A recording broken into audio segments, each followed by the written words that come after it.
Okay. ಸ್ನೇಹಿತರೆ ನಮಸ್ಕಾರ. Bengaluru historian society ಮತ್ತು ಇತಿಹಾಸ ದರ್ಪಣ ಹಾಗೂ ಋತುಮಾನ.com ಜಂಟಿಯಾಗಿ ಆಯೋಜನೆ ಮಾಡ್ತಾ ಇರತಕ್ಕಂತಹ ಅರಿವಿನ ನೀರಿಗೆ 2020 ಚರಿತ್ರೆ, ಮಾನವಿಕ ವಿಜ್ಞಾನ ಮತ್ತು ಸಂಸ್ಕೃತಿ ಹೀಗೆ ಬೇರೆ ಬೇರೆ ಸ್ತರಗಳ ಅಧ್ಯಯನಕ್ಕೆ ಸಂಬಂಧಪಟ್ಟ ಅಥವಾ ಅಂತಹ ತಿಳಿವಿಗೆ ಸಂಬಂಧಪಟ್ಟ ವಿಚಾರ ಮಂಡನೆ ವೇದಿಕೆಗೆ ನಾವು ಎಲ್ಲರನ್ನೂ ಕೂಡ ಸ್ವಾಗತಿಸ್ತಾ ಇದ್ದೇನೆ. ಇವತ್ತು ನಮ್ಮ ಮುಂದೆ ವಿಷಯ ಮಂಡನೆ ಮಾಡ್ಲಿಕ್ಕೆ ಇರೋದು ಎಸ್ ಗಂಗಾಂಬಿಕೆ ಅವರು. ಗಂಗಾಂಬಿಕೆ ಅವರು ಬೆಂಗಳೂರಿನವರು. ಮೈಸೂರಿನ ಯೂನಿವರ್ಸಿಟಿಯಲ್ಲಿ ಕನ್ನಡ ಮತ್ತು ಹಿಸ್ಟ್ರಿ ಎರಡರಲ್ಲೂ ಕೂಡ MA ಇವರು ಮಾಡಿದ್ದಾರೆ. MA ಪದವಿ, ಸ್ನಾತಕೋತ್ತರ ಪದವಿಯನ್ನು ಮಾಡಿದ್ಮೇಲೆ ತುಮಕೂರು ಯೂನಿವರ್ಸಿಟಿಯ ಡಾಕ್ಟರ್ DV ಪರಶಿವಮೂರ್ತಿ ಅವರ ಮಾರ್ಗದರ್ಶನದಲ್ಲಿ ಸ್ಥಳೀಯ ಸಾಹಿತ್ಯ, ಸಂಸ್ಕೃತಿ ಸಂವರ್ಧನೆ ಹಾಗೂ ಹೊಯ್ಸಳ ಮಹಾಮಂಡಲೇಶ್ವರರು ಅಂತಕ್ಕಂತಹ ವಿಷಯದ ಮೇಲೆ PhD ಅಧ್ಯಯನವನ್ನು ಮಾಡಿದ್ದಾರೆ. ಮತ್ತು ಅಂತಹ ಅಧ್ಯಯನ ಇನ್ನು ಕೆಲವೇ ದಿನಗಳಲ್ಲಿ ಅವರಿಗೆ ಡಾಕ್ಟರೇಟ್ ಪದವಿಯನ್ನು ಕೂಡ ತಂದುಕೊಡ್ಲಿಕ್ಕಿದೆ. ಸಾಹಿತ್ಯ, ಇತಿಹಾಸ, ಶಾಸನಶಾಸ್ತ್ರ, ಹಸ್ತಪ್ರತಿಶಾಸ್ತ್ರ ಇವರ ಮುಖ್ಯವಾದ ಆಸಕ್ತಿಗಳು. ಸರಿಸುಮಾರು 50ಕ್ಕೂ ಹೆಚ್ಚು ವಿದ್ವತ್ ಪ್ರಬಂಧಗಳನ್ನ ಬೇರೆ ಬೇರೆ ವೇದಿಕೆಗಳಲ್ಲಿ ಮತ್ತು ಬೇರೆ ಬೇರೆ ನಿಯತಕಾಲಿಕೆಗಳಲ್ಲಿ, ಜರ್ನಲ್ಗಳಲ್ಲಿ ಅವರು ಮಂಡಿಸಿದ್ದಾರೆ. ತಮ್ಮ B.Ed ಪದವಿಯನ್ನ ಅವರು ಬೆಂಗಳೂರಿನ ಪ್ರತಿಷ್ಠಿತ RV ಕಾಲೇಜ್ನಲ್ಲಿ ಪಡೀತಾರೆ. ಹಾಗೂ 2012ರಲ್ಲಿ ಬೇಲೂರು ಅಂತಕ್ಕಂತಹ ಒಂದು ಸಂಶೋಧನಾ ಗ್ರಂಥವನ್ನು ಕೂಡ ಅವರು ರಚನೆ ಮಾಡಿದ್ದಾರೆ. ಸದ್ಯ ಬೆಂಗಳೂರಿನ ಕಾಡುಗೋಡಿಯಲ್ಲಿ ಸರ್ಕಾರಿ ಪದವಿ ಪೂರ್ವ ಕಾಲೇಜಿನಲ್ಲಿ ಉಪನ್ಯಾಸಕಿಯಾಗಿದ್ದಾರೆ. ಮತ್ತು ನಾನು ಈಗಾಗಲೇ ಪ್ರಸ್ತಾಪ ಮಾಡಿದ ಹಾಗೆ ಸಾಹಿತ್ಯ, ಇತಿಹಾಸ, ಸೊ ಇವೆರಡರ ನಡುವಿನ ಸೇತುಬಂಧದ ಆಸಕ್ತಿಯನ್ನ ಅಥವಾ ವಿದ್ವತ್ ಆಸಕ್ತಿಯನ್ನು ಇಟ್ಟುಕೊಂಡು ಅನೇಕ ಪತ್ರಿಕೆಗಳಲ್ಲಿ, ಅನೇಕ ಜರ್ನಲ್ಗಳಲ್ಲಿ ಸಮಯಕ್ಕೆ ಸರಿಯಾಗಿ ಸ್ಪಂದಿಸುವ, ವಿದ್ವತ್ಪೂರ್ಣವಾಗಿ ಪ್ರತಿಕ್ರಿಯಿಸುವ ಕೆಲಸವನ್ನ ಅವರು ಮಾಡ್ತಾ ಬಂದಿದ್ದಾರೆ. ಇವತ್ತು ಅವರು ಹೊಯ್ಸಳ ಮಹಾಮಂಡಲೇಶ್ವರರು ಮತ್ತು ಸ್ಥಳೀಯತೆ ಅಥವಾ ಪ್ರಾದೇಶಿಕತೆಯ ಕಲ್ಪನೆಯ ಬಗ್ಗೆ, ಪರಿಕಲ್ಪನೆಯ ಬಗ್ಗೆ ನಮ್ ಜೊತೆ ತಮ್ಮ ವಿಚಾರವನ್ನ ಮಂಡಿಸ್ಲಿಕ್ಕಿದ್ದಾರೆ. ಸರಿಸುಮಾರು 1 ಗಂಟೆ 10 ನಿಮಿಷ ಇದು ಪ್ರಸ್ತುತಿ ನಡೆಯುತ್ತೆ. ಅಂತಹ ಪ್ರಸ್ತುತಿಗೆ ಗಂಗಾಂಬಿಕೆಯವರಿಗೆ ಇತಿಹಾಸ ದರ್ಪಣ, ಬೆಂಗಳೂರು ಹಿಸ್ಟೋರಿಯನ್ ಸೊಸೈಟಿ ಹಾಗೂ ಋತುಮಾನ.com ಮತ್ತು ನೆರೆದಿರುವ ಎಲ್ಲ ಸಜ್ಜನರ ಪರವಾಗಿ ನಾನು ಆತ್ಮೀಯವಾದ ಸ್ವಾಗತವನ್ನ ಕೋರ್ತಾ ಇದ್ದೇನೆ.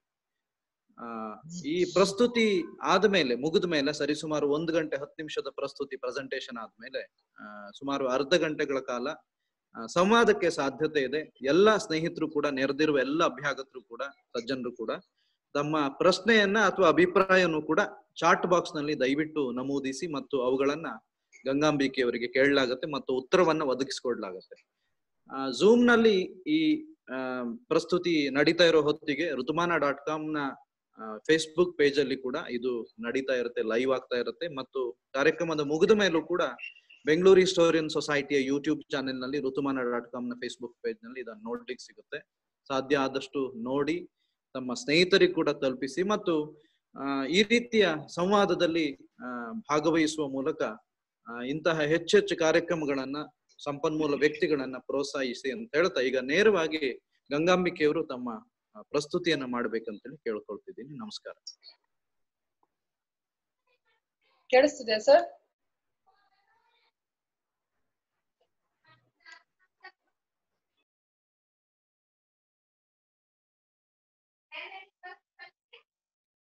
ಕೇಳಿಸ್ತಾ ಇದೆ, ಮಾತಾಡಿ.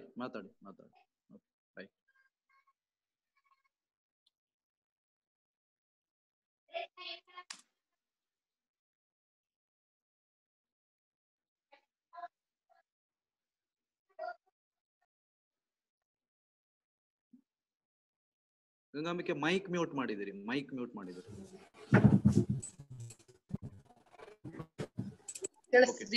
ಕೇಳಿಸ್ತಾ ಇದೆ, ಶುರು ಮಾಡಿ. Okay, right. ನಿರ್ದಿಷ್ಟ ಕಾಲಘಟ್ಟಗಳಲ್ಲಿ ನಮ್ಮ ನಾಡಿನ ಬೇರೆ ಬೇರೆ ಪ್ರದೇಶಗಳಲ್ಲಿ ನೆಲೆ ನಿಂತಹ ಹೊಯ್ಸಳ ಮಹಾಮಂಡಲೇಶ್ವರರು ಸ್ಥಳೀಯವಾದಂತಹ ಸಾಹಿತ್ಯ ಮತ್ತು ಸಾಂಸ್ಕೃತಿಕ ಸಂವರ್ಧನೆಯಲ್ಲಿ ಬಹಳ ವಿಶಿಷ್ಟವಾದಂತಹ ಪಾತ್ರವನ್ನ ವಹಿಸಿರೋದನ್ನ ನಾವು ಗಮನಿಸಬಹುದಾಗುತ್ತೆ. ಮೂರು ಶತಮಾನಗಳಿಗಿಂತಲೂ ಹೆಚ್ಚು ಕಾಲಾವಧಿಯವರೆಗೆ ವಿಸ್ತರಿಸಿರುವಂತಹ ಹೊಯ್ಸಳರ ಆಳ್ವಿಕೆ ಮಧ್ಯಕಾಲೀನ ಕರ್ನಾಟಕದ ರಾಜಕೀಯ ಮತ್ತು ಸಾಂಸ್ಕೃತಿಕ ಇತಿಹಾಸದಲ್ಲಿ ಬಹಳ ಮುಖ್ಯವಾದಂತಹ ಅಧ್ಯಾಯ. ಅದು ಎಲ್ಲರಿಗೂ ಗೊತ್ತಿದೆ ಕೂಡ. ರಾಜಕೀಯವಾಗಿ ಕಲ್ಯಾಣ ಚಾಲುಕ್ಯರ ಅಧೀನರಾಗಿದ್ದ ಹೊಯ್ಸಳರು ಕಾಲಕ್ರಮದಲ್ಲಿ ಚಾಲುಕ್ಯರ ಅವನತಿ ಹೊಂದಿದಾಗ ತಮ್ಮ ಸ್ವಾತಂತ್ರ್ಯವನ್ನ ಸ್ಥಾಪಿಸ್ಕೊಳ್ತಾರೆ. ವಿಷ್ಣುವರ್ಧನನ ಕಾಲದಿಂದ ಹೊಯ್ಸಳ ಸಾಮ್ರಾಜ್ಯ ವಿಸ್ತಾರವಾಗ್ತಾ ಹೋಗ್ತಾರನ್ನ ನಾವು ಗಮನಿಸ್ತೇವೆ.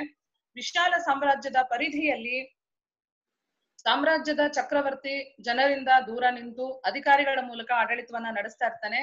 ಅವನ ಕೈ ಕೆಳಗಿನ ಮಹಾಮಂಡಳೇಶ್ವರರು, ಸಾಮಂತರು, ದಂಡನಾಯಕರು ಇವರುಗಳು ಜನರೊಡನೆ ಬೆರೆತು ಅವರ ಕಷ್ಟ ನಷ್ಟಗಳಲ್ಲಿ ಪಾಲುದಾರರಾಗ್ತಾ ಇರ್ತಾರೆ. ಹಾಗಾಗಿ ಅವರಿಗೆ ಸ್ಥಳೀಯವಾದಂತಹ ಅವಶ್ಯಕತೆಗಳು ಏನಿದ್ವು ಮತ್ತು ಆ ಜನರ ಜೀವನ ಕ್ರಮಗಳು ಏನಾಗಿದ್ವು ಅನ್ನೋದು ಈ ಆಡಳಿತಾಧಿಕಾರಿಗಳಿಗೆ ಸಂಪೂರ್ಣವಾಗಿ ಅರಿವಿರ್ತಿತ್ತು. ಈ ಒಂದು ವಿಷಯದ ಕಡೆಗೆ ಹೆಚ್ಚು ಗಮನವನ್ನ ನಾನು ಕೊಡೋದಕ್ಕೆ ಇಷ್ಟಪಡ್ತೇನೆ. ಮತ್ತು ನಾನು ಹೊಯ್ಸಳರು ಚಾಲುಕ್ಯರ ಅಧೀನವರ್ತಿಯಾದಾಗಿನಿಂದ ಹಿಡಿದು ವಿಜಯನಗರ ಸಾಮ್ರಾಜ್ಯದ ಸ್ಥಾಪನೆಯಾಗುವವರೆಗಿನ ಈ ಒಂದು ಹೊಯ್ಸಳ ಸಾಮ್ರಾಜ್ಯಕ್ಕೆ ಚರಿತ್ರೆಯಲ್ಲಿ ಮಹೋನ್ನತ ಸ್ಥಾನವನ್ನ ಕಲ್ಪಿಸಲು ಅಕ್ಷರಶಃ ದುಡಿದಂತಹ ಹೊಯ್ಸಳ ಮಹಾಮಂಡಳೇಶ್ವರನ್ನ ಮಾತ್ರ ಇಲ್ಲಿ ಕೇಂದ್ರೀಕರಣವಾಗಿ ಇಟ್ಕೊಂಡಿದ್ದೇನೆ. ಈ ಹೊಯ್ಸಳ ಮಹಾಮಂಡಳೇಶ್ವರರು ಇಡೀ ಸಾಮ್ರಾಜ್ಯವನ್ನ ಪಸರಿಸಿದ್ದನ್ನ ಸಮಗ್ರವಾಗಿ ಗುರುತಿಸುವಂತಹ ಕಾರಣಕ್ಕಾಗಿ ಕನ್ನಡ ನಾಡಿನ ಶಾಸನಗಳನ್ನ, ಈಗಿನ ತಮಿಳುನಾಡಿನ ಉತ್ತರ ಭಾಗದ ಶಾಸನಗಳನ್ನ ಮತ್ತು ಆಂಧ್ರದ ಪಶ್ಚಿಮ ಭಾಗಗಳಲ್ಲಿರ್ತಕ್ಕಂತಹ ಶಾಸನಗಳನ್ನ ನನ್ನ ಅಧ್ಯಯನದ ಸಂದರ್ಭದಲ್ಲಿ ಬಳಸ್ಕೊಳ್ತಾ ಇದ್ದೇನೆ. ಈ ಹೊಯ್ಸಳ ಮಹಾಮಂಡಳೇಶ್ವರ ಆಡಳಿತ ನಡೆಸಿದಂತಹ ರೀತಿಗೆ ವಿಶೇಷವಾಗಿ ಗಮನ ಕೊಡುತ್ತಲೇ ಮುಖ್ಯವಾಗಿ ಪ್ರಾದೇಶಿಕವಾದಂತಹ ಮಟ್ಟದಲ್ಲಿ ಹೇಗೆ ಅವರು ಆರ್ಥಿಕ ಚಟುವಟಿಕೆಗಳಿಗೆ ಬೆಂಬಲವನ್ನ ನೀಡಿದ್ರು, ಆ ಮೂಲಕ ಸಾಮಾಜಿಕವಾದಂತಹ ಒಂದು ಜೀವನ ಕ್ರಮಗಳಿಗೆ ಎಂತೆಲ್ಲಾ ಕೊಡುಗೆಗಳನ್ನ ನೀಡಿದ್ರು ಅನ್ನೋದ್ರ ಕಡೆಗೆ ಹೆಚ್ಚು ಗಮನವನ್ನ ಕೊಡ್ತೇನೆ. ಮತ್ತು ಈ ಹೊಯ್ಸಳ ಮಹಾಮಂಡಳೇಶ್ವರರು ಯಾರನ್ನ ನಾನು ಇಲ್ಲಿ ಮುಖ್ಯವಾಗಿ ಕೇಂದ್ರವಾಗಿ ಇಟ್ಕೊಳ್ತಿದ್ದೀನಿ ಅನ್ನೋದಕ್ಕೆ, ಹೊಯ್ಸಳರ ಕಾಲದಲ್ಲಿ ಆಳುಪರು, ಸಾಂತರರು ಹೀಗೆ ಅನೇಕ ಅರಸ ಮನೆತನಗಳಿದ್ರು ಕೂಡ ಅವರಿಗಿಂತಲೂ ಒಂದ್ ಹೆಜ್ಜೆ ಉನ್ನತ ದರ್ಜೆಯಲ್ಲಿ ಉನ್ನತ ಅಧಿಕಾರವನ್ನ ಪಡೆದಿದ್ದಂತಹ, ಜೊತೆಗೆ ಮಹಾಮಂಡಳೇಶ್ವರ ಪದವಿಯನ್ನ ಗ್ರಹಿಸಿದ್ದಂತಹ ಅಧಿಕಾರಿಗಳನ್ನ ನಾನಿಲ್ಲಿ ಮುಖ್ಯವಾಗಿ ನನ್ನ ಅಧ್ಯಯನಕ್ಕೆ ಸಂಬಂಧಪಟ್ಟಂಗೆ ಸ್ವೀಕರಿಸ್ತಿದ್ದೀನಿ. ಅಂದ್ರೆ ಇಲ್ಲಿ ಮುಖ್ಯವಾಗಿ ನಾವು ಗಮನಿಸ್ಬೇಕಾಗಿರೋದು, ಈ ಮಹಾಮಂಡಳೇಶ್ವರರು ಒಂದು ವಿಸ್ತಾರವಾದ ಭೂಭಾಗದ ಒಡೆಯರಾಗಿರೋದನ್ನ ನಾವು ಗಮನಿಸಬೇಕಾಗತ್ತೆ. ಯಾಕೆಂದ್ರೆ ಅರಸನ ಇಡೀ ಸಾಮ್ರಾಜ್ಯದ ಒಡೆಯನಾದ್ರೆ ಈ ಮಹಾಮಂಡಳೇಶ್ವರ ಅನ್ನೋನು ಸಾಮ್ರಾಜ್ಯವನ್ನ ವಿಭಾಗಿಸಲ್ಪಟ್ಟಂತಹ ವಿಸ್ತಾರವಾದ ಆಡಳಿತ ವಿಭಾಗಗಳನ್ನು ನೋಡಿಕೊಳ್ಳುವ ಅಧಿಕಾರಿ ವರ್ಗದವನಾಗಿರ್ತಾನೆ. ಬಹುತೇಕ ಪ್ರಮುಖ ನಾಡುಗಳನ್ನೇ ಕೇಂದ್ರವಾಗಿಟ್ಕೊಂಡಂತಹ ಈ ಮಹಾಮಂಡಳೇಶ್ವರ ಆಡಳಿತ ಆಯಾ ಪ್ರದೇಶಗಳಿಗೆ ಕೇಂದ್ರೀಕರಣ ಆಗಿರೋದನ್ನು ಕೂಡ ನಾವು ಗಮನಿಸ್ತೇವೆ. ಅಕ್ಕಪಕ್ಕದ ನಾಡುಗಳನ್ನ ತಮ್ಮ ಅಧಿಕಾರ ಕೇಂದ್ರಕ್ಕೆ ಒಳಪಡಿಸಿಕೊಳ್ಳುವಂತಹ ನಿರಂತರ ಪ್ರಯತ್ನಗಳು ಕೂಡ ನಡೀತಾ ಇರ್ತವೆ. ಆ ರೀತಿ ಪ್ರಯತ್ನಗಳು ನಡೀತಾ ಇರುವಂತಹ ಸಂದರ್ಭವನ್ನ ಗಮನಿಸಿದ್ರೆ, ಅಂದ್ರೆ ಅವ್ರು ಕೊಟ್ಟಿರುವಂತಹ ದಾನ ಪ್ರಕ್ರಿಯೆಗಳನ್ನ ಗಮನಿಸಿದ್ರೆ ಹೆಚ್ಚು ಆ ಪ್ರದೇಶಗಳು ಒಂದು ಟ್ಯಾಕ್ಸ್ ಕಲೆಕ್ಟಿಂಗ್ ಸೆಂಟರ್ಗಳಾಗಿರ್ತವೆ, ಅಥವಾ ಕೃಷಿ ವಿಸ್ತರಣೆಯ ದೃಷ್ಟಿಯಿಂದ ಹೆಚ್ಚು ಅವುಗಳನ್ನ ತಮ್ಮ ನಾಡಿನ ವ್ಯಾಪ್ತಿಯ ಒಳಗಡೆ ತಂದುಕೊಳ್ಳುವ ಪ್ರಯತ್ನಗಳನ್ನ ಈ ಮಹಾಮಂಡಳೇಶ್ವರರು ಮಾಡ್ತಿರ್ತಾರೆ. ಹಾಗಾಗಿ ಇವರು ಅಧಿಕಾರಸ್ಥರಾಗಿದ್ದಂತಹ ನಾಡುಗಳ ವ್ಯಾಪ್ತಿ ಏನಿದೆ, ಆ ವ್ಯಾಪ್ತಿ ಅವರು ಮಂಡಳೇಶ್ವರರು ಅಥವಾ ಮಹಾಮಂಡಳೇಶ್ವರರು ಎಂಬುದನ್ನ ನಿರ್ಧರಿಸ್ತಾ ಇರುತ್ತೆ. ಕೆಲವೊಮ್ಮೆ ಈ ಮಹಾಮಂಡಳೇಶ್ವರರು ಪ್ರಬಲರಾಗಿದ್ದಂತಹ ಪಕ್ಷದಲ್ಲಿ ವಂಶ ಪಾರಂಪರ್ಯವಾಗಿ ಅವರ ಅಧಿಕಾರದಲ್ಲಿ ಮುಂದುವರಿಸ್ತಿರೋದನ್ನ ನಾವು ಗಮನಿಸ್ತೇವೆ. ಆದ್ರೆ ಅವರು ಚಕ್ರವರ್ತಿಗಳಿಗೆ ಅಧೀನರಾಗಿ ಆಳ್ತಿದ್ರು ಕೂಡ ಅವ್ರಿಗೆ ಅಧಿಕಾರದಲ್ಲಿ ಸಾಕಷ್ಟು ಸ್ವಾತಂತ್ರ್ಯ ಇರೋದನ್ನ ನಾವು ಗಮನಿಸಬಹುದು. ಈ ಮಹಾಮಂಡಳೇಶ್ವರ ಬಹಳ ಮುಖ್ಯವಾದಂತಹ ಕಾರ್ಯಚಟುವಟಿಕೆಗಳ ಬಗ್ಗೆ ಮಾತ್ರ ನಾವು ಗಮನ ಹರಿಸೋದಾದ್ರೆ, ಮಂತ್ರಿಮಂಡಲದ ಸರಿಯಾದ ನಿರ್ವಹಣೆ, ರಾಜಾಯದ ಮುಖ್ಯವಾದಂತಹ ಕೇಂದ್ರಗಳಾದ ಮಾರುಕಟ್ಟೆ, ದೇವಾಲಯಗಳು, ಸಾರ್ವಜನಿಕ ಸೇವೆಗಳನ್ನ ಬಲಿಷ್ಠಗೊಳಿಸುವುದು, ಹಾಗೂ ಮುಖ್ಯವಾಗಿ ಕಂದಾಯ ವ್ಯವಸ್ಥೆಯನ್ನು ಬಲಗೊಳಿಸುವುದು, ಮತ್ತು ಅದಕ್ಕಿಂತ ಮುಖ್ಯವಾಗಿ ಸೈನ್ಯದ ನಿರ್ವಹಣೆ. ಈ ಮಹಾಮಂಡಳೇಶ್ವರರು ತಮ್ಮ ವೃತ್ತಿ ಬದುಕಿನಲ್ಲಿ ಒಂದೇ ಸಾರಿ ಮಹಾಮಂಡಳೇಶ್ವರ ಪದವಿಯನ್ನ ಗ್ರಹಿಸಲಿಲ್ಲ. ಹಂತವಾಗಿ ಅವರು ಮಹಾಮಂಡಳೇಶ್ವರ ಪದವಿಯನ್ನ ಗ್ರಹಿಸಿರೋದನ್ನ ನಾವು ಗಮನಿಸ್ತೇವೆ. ಅದಕ್ಕೆ ನಾವು ಅವ್ರು ಹೇಗೆ ಅಧಿಕಾರವನ್ನ ಗ್ರಹಿಸಿದ್ರು ಅನ್ನೋದನ್ನ ಹೇಳೋದಕ್ಕೆ ಹೋದ್ರೆ, ಮೊದಲ ದಂಡನಾಯಕ ಆಗಿರ್ತಾನೆ, ಆಮೇಲೆ ಅವನ ಆಡಳಿತದ ಒಂದು ವೈಖರಿ ಇರಬಹುದು, ಅಥವಾ ಅವನ ಸೈನ್ಯದ ನಿರ್ವಹಣೆ ಇರಬಹುದು. ಎಲ್ಲದಕ್ಕಿಂತ ಮಿಗಿಲಾಗಿ ಹೊಯ್ಸಳ ಅರಸರು ನಡೆಸುತ್ತಿದ್ದಂತಹ ಯುದ್ಧಗಳಲ್ಲಿ ನಿರ್ಣಾಯಕವಾದಂತಹ ಪಾತ್ರ ಅಥವಾ ಪ್ರಮುಖವಾದಂತಹ ಪಾತ್ರವನ್ನ ವಹಿಸಿದ್ದರ ಕಾರಣಕ್ಕಾಗಿ ಆ ದಂಡನಾಯಕರು ಕ್ರಮೇಣ ಮಹಾಮತ್ಯರಾಗಿ, ಮಹಾ ಅಮಾತ್ಯರಾಗಿ, ಮಹಾಪ್ರಧಾನಿಗಳಾಗಿ, ಪಸಾಯಿತರಾಗಿ, ಮಹಾಪಸಾಯಿತರಾಗಿ, ರಾಜ್ಯಾಧ್ಯಕ್ಷರಾಗಿ, ಪೆರಗಡೆಗಳಾಗಿ ಹೀಗೆ ವಿವಿಧ ರೀತಿಯಾದಂತ ಹುದ್ದೆಗಳನ್ನ ಕಾಲಕ್ರಮದಲ್ಲಿ ಗ್ರಹಿಸುತ್ತಲೇ ಆಮೇಲೆ ಅವರ ಒಂದು ವಿಶಿಷ್ಟವಾದಂತಹ ಒಂದು ಪದವಿಯಾದಂತ ಮಹಾಮಂಡಲೇಶ್ವರ ಪದವಿಯನ್ನ ಗ್ರಹಿಸಿರೋದನ್ನ ನಾವು ಗುರುತಿಸಬಹುದು. ಆಮೇಲೆ ಕೇಂದ್ರಾಡಳಿತದಲ್ಲಿ ಉನ್ನತ ಅಧಿಕಾರಿಗಳಾಗಿದ್ದಂತ ಇವರು ಕೇಂದ್ರದ ತೆರಿಗೆ, ಸೈನ್ಯ ಮೊದಲಾದ ವ್ಯವಸ್ಥೆಗಳ ಮೇಲ್ವಿಚಾರಕರಾಗಿರೋದನ್ನು ಕೂಡ ನಾವು ಗಮನಿಸ್ತೇವೆ. ಆಮೇಲೆ ಇವರು ಕೆಲವರು ಇಂಥ ಮಹಾಮಂಡಲೇಶ್ವರಲ್ಲಿ ಮೊದಲು ಇವರು ದಂಡನಾಯಕರಾಗಿದ್ದಾಗ ಕೆಲವು ಸುಂಕಕ್ಕೆ ಅಧಿಕಾರಿಗಳಾಗಿರ್ತಾರೆ, ಕೆಲವು ಸೈನ್ಯಕ್ಕೆ ಅಧಿಕಾರಿಗಳಾಗಿರ್ತಾರೆ. ಹೀಗೆ ವಿವಿಧ ಇಲಾಖೆಗಳಿಗೆ ಸಂಬಂಧಪಟ್ಟವರಾಗಿದ್ದು ಇನ್ ಕೆಲವು ಪ್ರಾಂತಗಳ ಪ್ರಭುಗಳು ಕೂಡ ಆಗಿರ್ತಿದ್ರು. ಆಮೇಲೆ ಇನ್ನೊಂದು ಬಹಳ ಮುಖ್ಯವಾದಂತಹ ಒಂದು ಆಸಕ್ತಿದಾಯಕವಾದಂತಹ ವಿಷಯ ಅಂದ್ರೆ ಈ ಮಹಾಮಂಡಲೇಶ್ವರರು ಎಲ್ಲಿದ್ರು, ಯಾವ ಪ್ರದೇಶಗಳಲ್ಲಿ ಇವರು ಆಡಳಿತವನ್ನ ನಡೆಸ್ತಾ ಇದ್ರು ಅನ್ನೋದಕ್ಕೆ ಬಹಳ ಸ್ಪಷ್ಟವಾಗಿ ನಾವು ಭೌಗೋಳಿಕವಾಗಿ ನಾವು ಗುರುತಿಸೋದಾದ್ರೆ, ಅಂದ್ರೆ ಪ್ರಾದೇಶಿಕವಾಗಿ ಬಹಳ ಚೆನ್ನಾಗಿ ನಾವು ಗುರುತಿಸೋಕ್ ಸಾಧ್ಯ ಇದೆ ಅಂದ್ರೆ ಏನಂದ್ರೆ ಸಾಮ್ರಾಜ್ಯದ ಹೊಯ್ಸಳ ಸಾಮ್ರಾಜ್ಯದ ಆಯಕಟ್ಟಿನ ಭಾಗಗಳಲ್ಲೇ ಇವರು ನಿಯಮಿತವಾಗಿರ್ತಾ ಇದ್ರು. ಆಯಕಟ್ಟಿನ ಭಾಗಗಳು ಯಾಕೆ ಅಂದ್ರೆ, ಒಂದು ಅಲ್ಲಿನ ವ್ಯಾಪಾರ ವ್ಯವಹಾರಗಳ ಜೊತೆಗೆ ಒಳನಾಡಿನ ಮತ್ತು ಹೊರನಾಡಿನ ಸಂಪರ್ಕ ಸಾರಿಗೆ ವ್ಯವಸ್ಥೆಯ ಸುಗಮತೆ ಇದ್ದಿರಬಹುದು, ಅಥವಾ ಇನ್ನೊಂದು ಶತ್ರುಗಳನ್ನ ನಿಗ್ರಹಿಸುವ ದೃಷ್ಟಿಯಿಂದ ಇರಬಹುದು. ಒಟ್ಟು ಒಂದು ರೀತಿಯ ಒಂದು ಈ ಹೊಯ್ಸಳ ಸಾಮ್ರಾಜ್ಯ ಸುತ್ತಲಿನ ಒಂದು ಪರಿಧಿಯಲ್ಲಿ ಆಂತರಿಕವಾಗಿ ಭದ್ರತೆಯನ್ನು ಕೊಡುತ್ತಲೂ ಬಾಹ್ಯವಾಗಿ ಈ ಹೊಯ್ಸಳ ಸಾಮ್ರಾಜ್ಯದ ಒಂದು ಏಳಿಗೆ ಕಾರಣರಾಗುತ್ತಲೂ ಕೂಡ ಈ ಮಹಾಮಂಡಲೇಶ್ವರರು ಬಹಳ ಪ್ರಮುಖವಾದ ಆಯಕಟ್ಟಿನ ಜಾಗಗಳಲ್ಲಿ ಇದ್ರು ಅನ್ನೋದನ್ನ ಗುರ್ತಿಸೋದಕ್ಕೆ ಇಷ್ಟಪಡ್ತೇನೆ. ಅದರಲ್ಲಿ ತೆರಕಣ್ಣಾಂಬಿಯ ಸುತ್ತಮುತ್ತ ಇಲ್ಲಂತ ಮಾಧವ ದಂಡನಾಯಕ ಮತ್ತು ಅವನ ವಂಶೀಯರಿರ್ಬಹುದು, ಹೊಳಾಲ ನಾಡಿನ ಭಾಗದಲ್ಲಿದ್ದಂತಹ ಬಲ್ಲಪ ದಂಡನಾಯಕ ಮತ್ತು ಅವನ ವಂಶೀಯರಿರ್ಬಹುದು, ಅಥವಾ ಹುಳಿಯೇರು ಚಿಕ್ಕನಾಯಕನಹಳ್ಳಿಯ ಈಗಿನ ಹುಳಿಯಾರು ಅಂತ ಏನ್ ಕರಿತೇವೆ, ಆ ಹುಳಿಯೇರು, ನೀರ್ಗುಂದ, ಕಣಿಕಟ್ಟೆಯ ಈ ಭಾಗದ ಪ್ರದೇಶಗಳಲ್ಲಿ ಆಗಿದ್ದ ಇದು ಆಡಳಿತಾರೂಢರಾಗಿದ್ದಂತಹ ಸಾಮಂತ ಗೋವಿದೇವ ಮತ್ತು ಅವನ ವಂಶೀಯರು ಇರಬಹುದು. ತುಳುನಾಡಿನಲ್ಲಿ ವಿಶೇಷವಾಗಿ ತುಳುನಾಡಿನ ಸಮಸ್ತ ಸ್ವರೂಪವನ್ನು ಅರಿತಿದ್ದಂತ, ಯಾಕೆ ಮಾತು ಹೇಳ್ತಾ ಇದ್ದೀನಿ ಅಂತಂದ್ರೆ ವೀರಬಲ್ಲಾಳನ ಮೂರನೇ ಬಲ್ಲಾಳನ ಒಂದು ಉಪಸ್ಥಿತಿಯಲ್ಲಾಗಿರ್ಬಹುದು ಅಥವಾ ಅವನ ಮರಣದ ತರುವಾಯವಾಗಿರಬಹುದು, ಸಂಪೂರ್ಣವಾಗಿ ತುಳುನಾಡು ಚಿಕ್ಕಾಯಿ ತಾಯಿ ಅಥವಾ ಕಿಕ್ಕಾಯಿ ತಾಯಿ ಅಂತ ಏನ್ ಕರಿತೇವೆ ಅವಳ ಅಧೀನದಲ್ಲಿರುತ್ತೆ. ಅವಳು ಪ್ರತಿಯೊಂದು ಕಾರ್ಯಗಳನ್ನ ನಡೆಸುವಾಗ್ಲೂ ಕೂಡ ಅದು ಯಾವುದೇ ರೀತಿಯ ವ್ಯವಹಾರ ಇದ್ದಿರಬಹುದು, ದಾನ ಇರಬಹುದು, ದೇವಾಲಯಗಳ ನಿರ್ಮಾಣ ಇರಬಹುದು, ಆ ಎಲ್ಲ ಸಂದರ್ಭದಲ್ಲೂ ಬೈಚಯ್ಯ ಜೊತೆಲಿರ್ತಾನೆ. ಹಾಗಾಗಿ ತುಳುನಾಡಿನ ಸಮಸ್ತ ಸ್ವರೂಪವನ್ನು ಅರಿತಿದ್ದಂತಹ ಬೈಚಯ್ಯ ಅಲ್ಲಿ ಪ್ರಧಾನವಾಗಿ ಅಲ್ಲಿನ ಆಡಳಿತ ನಿರ್ವಹಣೆಯನ್ನ ಮಾಡ್ತಾ ಇರ್ತಾನೆ. ಅವನ ನಂತರ ಇರುಗಪ್ಪ ಕೂಡ ಅಲ್ಲೇ ಮುಂದುವರಿಯೋದನ್ನ ಕೂಡ ನಾವು ಗಮನಿಸಬಹುದು. ಇಷ್ಟೊಂದೆಲ್ಲ ಆಯಕಟ್ಟಿನ ಭಾಗಗಳಲ್ಲಿ ಆಡಳಿತದಲ್ಲಿ ಸುಭಗವಾದಂತಹ ವಾತಾವರಣವನ್ನ ತರೋದಕ್ಕೆ ಕಾರಣ ಆಗಿದ್ದಂತ ಈ ಹೊಯ್ಸಳ ಮಹಾಮಂಡಲೇಶ್ವರರು ಸುಮ್ನೆ ಅವರ ಒಂದು ಆಡಳಿತಕ್ಕೆ ನೇಮಕ ಆಗಿರ್ಲಿಲ್ಲ. ಅವರಲ್ಲಿದ್ದಂತಹ ರಾಜತಾಂತ್ರಿಕವಾದ ಜಾಣ್ಮೆ, ಶೌರ್ಯ, ಪರಾಕ್ರಮಗಳು ಮತ್ತು ನಾಡಿನ ಮತ್ತು ಸ್ಥಳೀಯ ಆಡಳಿತಕ್ಕೆ ನೀಡಿರುವಂತಹ ಅವರ ಮಹತ್ವದ ವಿಷಯಗಳು ಕೂಡ ಅವರನ್ನ ಮಹಾಮಂಡಲೇಶ್ವರ ಪದವಿಗೆ ಏರ್ಸಿರೋದನ್ನ ನಾವು ಶಾಸನಗಳ ಆಧಾರದಿಂದ ನಾವು ಗುರುತಿಸಬಹುದು. ಆಮೇಲೆ ಇನ್ನೊಂದು, ಆಯಕಟ್ಟಿನ ಭಾಗಗಳು ಮತ್ತು ಹೊಯ್ಸಳ ಪರಿಸರದ ಸಾಮ್ರಾಜ್ಯದ ಬಹಳ ಮುಖ್ಯ ಪ್ರದೇಶಗಳಲ್ಲೇ ಯಾಕೆ ಈ ಮಹಾಮಂಡಲೇಶ್ವರರು ಆಡಳಿತಾರೂಢರಾಗಿದ್ರು ಅನ್ನೋ ಪ್ರಶ್ನೆ ಹೇಳುತ್ತೆ. ಆ ಪ್ರಶ್ನೆಗೆ ಉತ್ತರ ಹುಡುಕ ಹೊರಟ್ರೆ ಅವ್ರು ಕೊಟ್ಟಿರುವ ಭೂದಾನಗಳನ್ನ ಸ್ವಲ್ಪ ಎಚ್ಚರಿಕೆಯಿಂದ ಗಮನಿಸ್ಬೇಕು. ಯಾಕೆಂದ್ರೆ ಈ ಎಲ್ಲ ಅರಸರ ಅಂದ್ರೆ ಈ ಎಲ್ಲ ಮಹಾಮಂಡಲೇಶ್ವರರ ದಾನ ಪ್ರಕ್ರಿಯೆಗಳನ್ನ ನಾವು ಗಮನಿಸಿದ್ರೆ ಅಲ್ಲಿ ಊರುಗಳ ಕೆರೆ, ಹಿರಿಯ ಕೆರೆ, ದಕ್ಷಿಣದ ಕೆರೆ, ಕೆರೆಯ ಮೊದಲೇರಿ, ಉತ್ತರದ ಕೆರೆ, ದೊಡ್ಡ ಆಲದ ಮರದ ದಕ್ಷಿಣದ ಕೆರೆ, ಹೀಗೆ ಅನೇಕ ರೀತಿಯ ಫಲವತ್ತಾದ ಸೀಮೆಗಳನ್ನೇ ಅವರು ಮುಖ್ಯವಾಗಿ ಗಮನಿಸ್ತಾ ಇರೋದನ್ನ ನಾವು ಕೇಂದ್ರೀಕರಣ ಮಾಡ್ಕೊಂಡ್ರೆ ನಮ್ಮ ಗಮನದಲ್ಲಿ ಫಲವತ್ತಾದ ಸೀಮೆಗಳ ಜೊತೆಗೆ ಅದರ ಹಿಂದೆ ಇರತಕ್ಕಂತಹ ಅಂದ್ರೆ ಅದಕ್ಕೆ ಸೇರಿಕೊಂಡಿರುವಂತಹ ಪ್ರದೇಶಗಳನ್ನು ಕೂಡ ಫಲವತ್ತು ಮಾಡುವ ಒಂದು ಕೈಂಕರ್ಯವನ್ನು ಕೂಡ ಅಥವಾ ಒಂದು ಉದ್ದೇಶವನ್ನು ಕೂಡ ಇವರು ಒಳಗೊಂಡಿರೋದನ್ನ ನಾವು ಗಮನಿಸಬಹುದು. ಯಾಕೆಂದ್ರೆ ಕೆರೆ ಇದ್ದ ಪ್ರದೇಶಗಳಲ್ಲಿ ಮಾತ್ರ ಕೃಷಿಯಿಂದ ವ್ಯಾಪಾರದಿಂದ ಹಣದ ಸಂಚಯನ, ಆ ಸಂಚಯನದ ಮೂಲಕ ಪುಟ್ಟ ಅಥವಾ ಪಟ್ಟಣಗಳ ನಿರ್ಮಿತಿ, ಆ ಪಟ್ಟಣಗಳ ಮೂಲಕ ದೇಶೀಯ ವ್ಯವಹಾರಗಳು ಸುಲಭವಾಗಿರುತ್ತವೆ. ಇವೆಲ್ಲವುಗಳ ಒಟ್ಟು ಉದ್ದೇಶ ರಾಜಾಯದ ಬೊಕ್ಕಸಕ್ಕೆ ಹೆಚ್ಚಿನ ಹಣವನ್ನ ಸಲ್ಲಿಸೋದು, ಹೆಚ್ಚಿನ ಹಣ ಸಂಚಯನ ಆಗುವ ಹಾಗೆ, ರಾಜಾಯದ ಕ್ರೋಢೀಕರಣ ಆಗುವ ಹಾಗೆ ಮಾಡುವುದು ಕೂಡ ಇವರ ಪ್ರಮುಖವಾದಂತಹ ಹೊಯ್ಸಳರ ರಾಜನೀತಿ ಮತ್ತು ಅವರ ಆರ್ಥಿಕ ನೀತಿ ಕೂಡ ಆಗಿರುತ್ತೆ. ಹಾಗಾಗಿ ಇವರು ಬಹಳ ಬಲಿಷ್ಠರಾಗಿ ಈ ಪ್ರದೇಶಗಳಲ್ಲಿ ಇರ್ತಾರೆ. ಒಂದೇ ಒಂದು ಉದಾಹರಣೆಯನ್ನ ಕೊಡೋದಾದ್ರೆ ಇವರ ಶೌರ್ಯ ಪರಾಕ್ರಮಕ್ಕೆ ಗೋವಿದೇವನನ್ನ ವರ್ಣನೆ ಮಾಡುವಂತ ಒಂದು ಪದ್ಯದಲ್ಲಿ ಬರೀ ಪದ್ಯವನ್ನ ಸಂಕ್ಷಿಪ್ತವಾಗಿ ಹೇಳ್ತೀನಿ.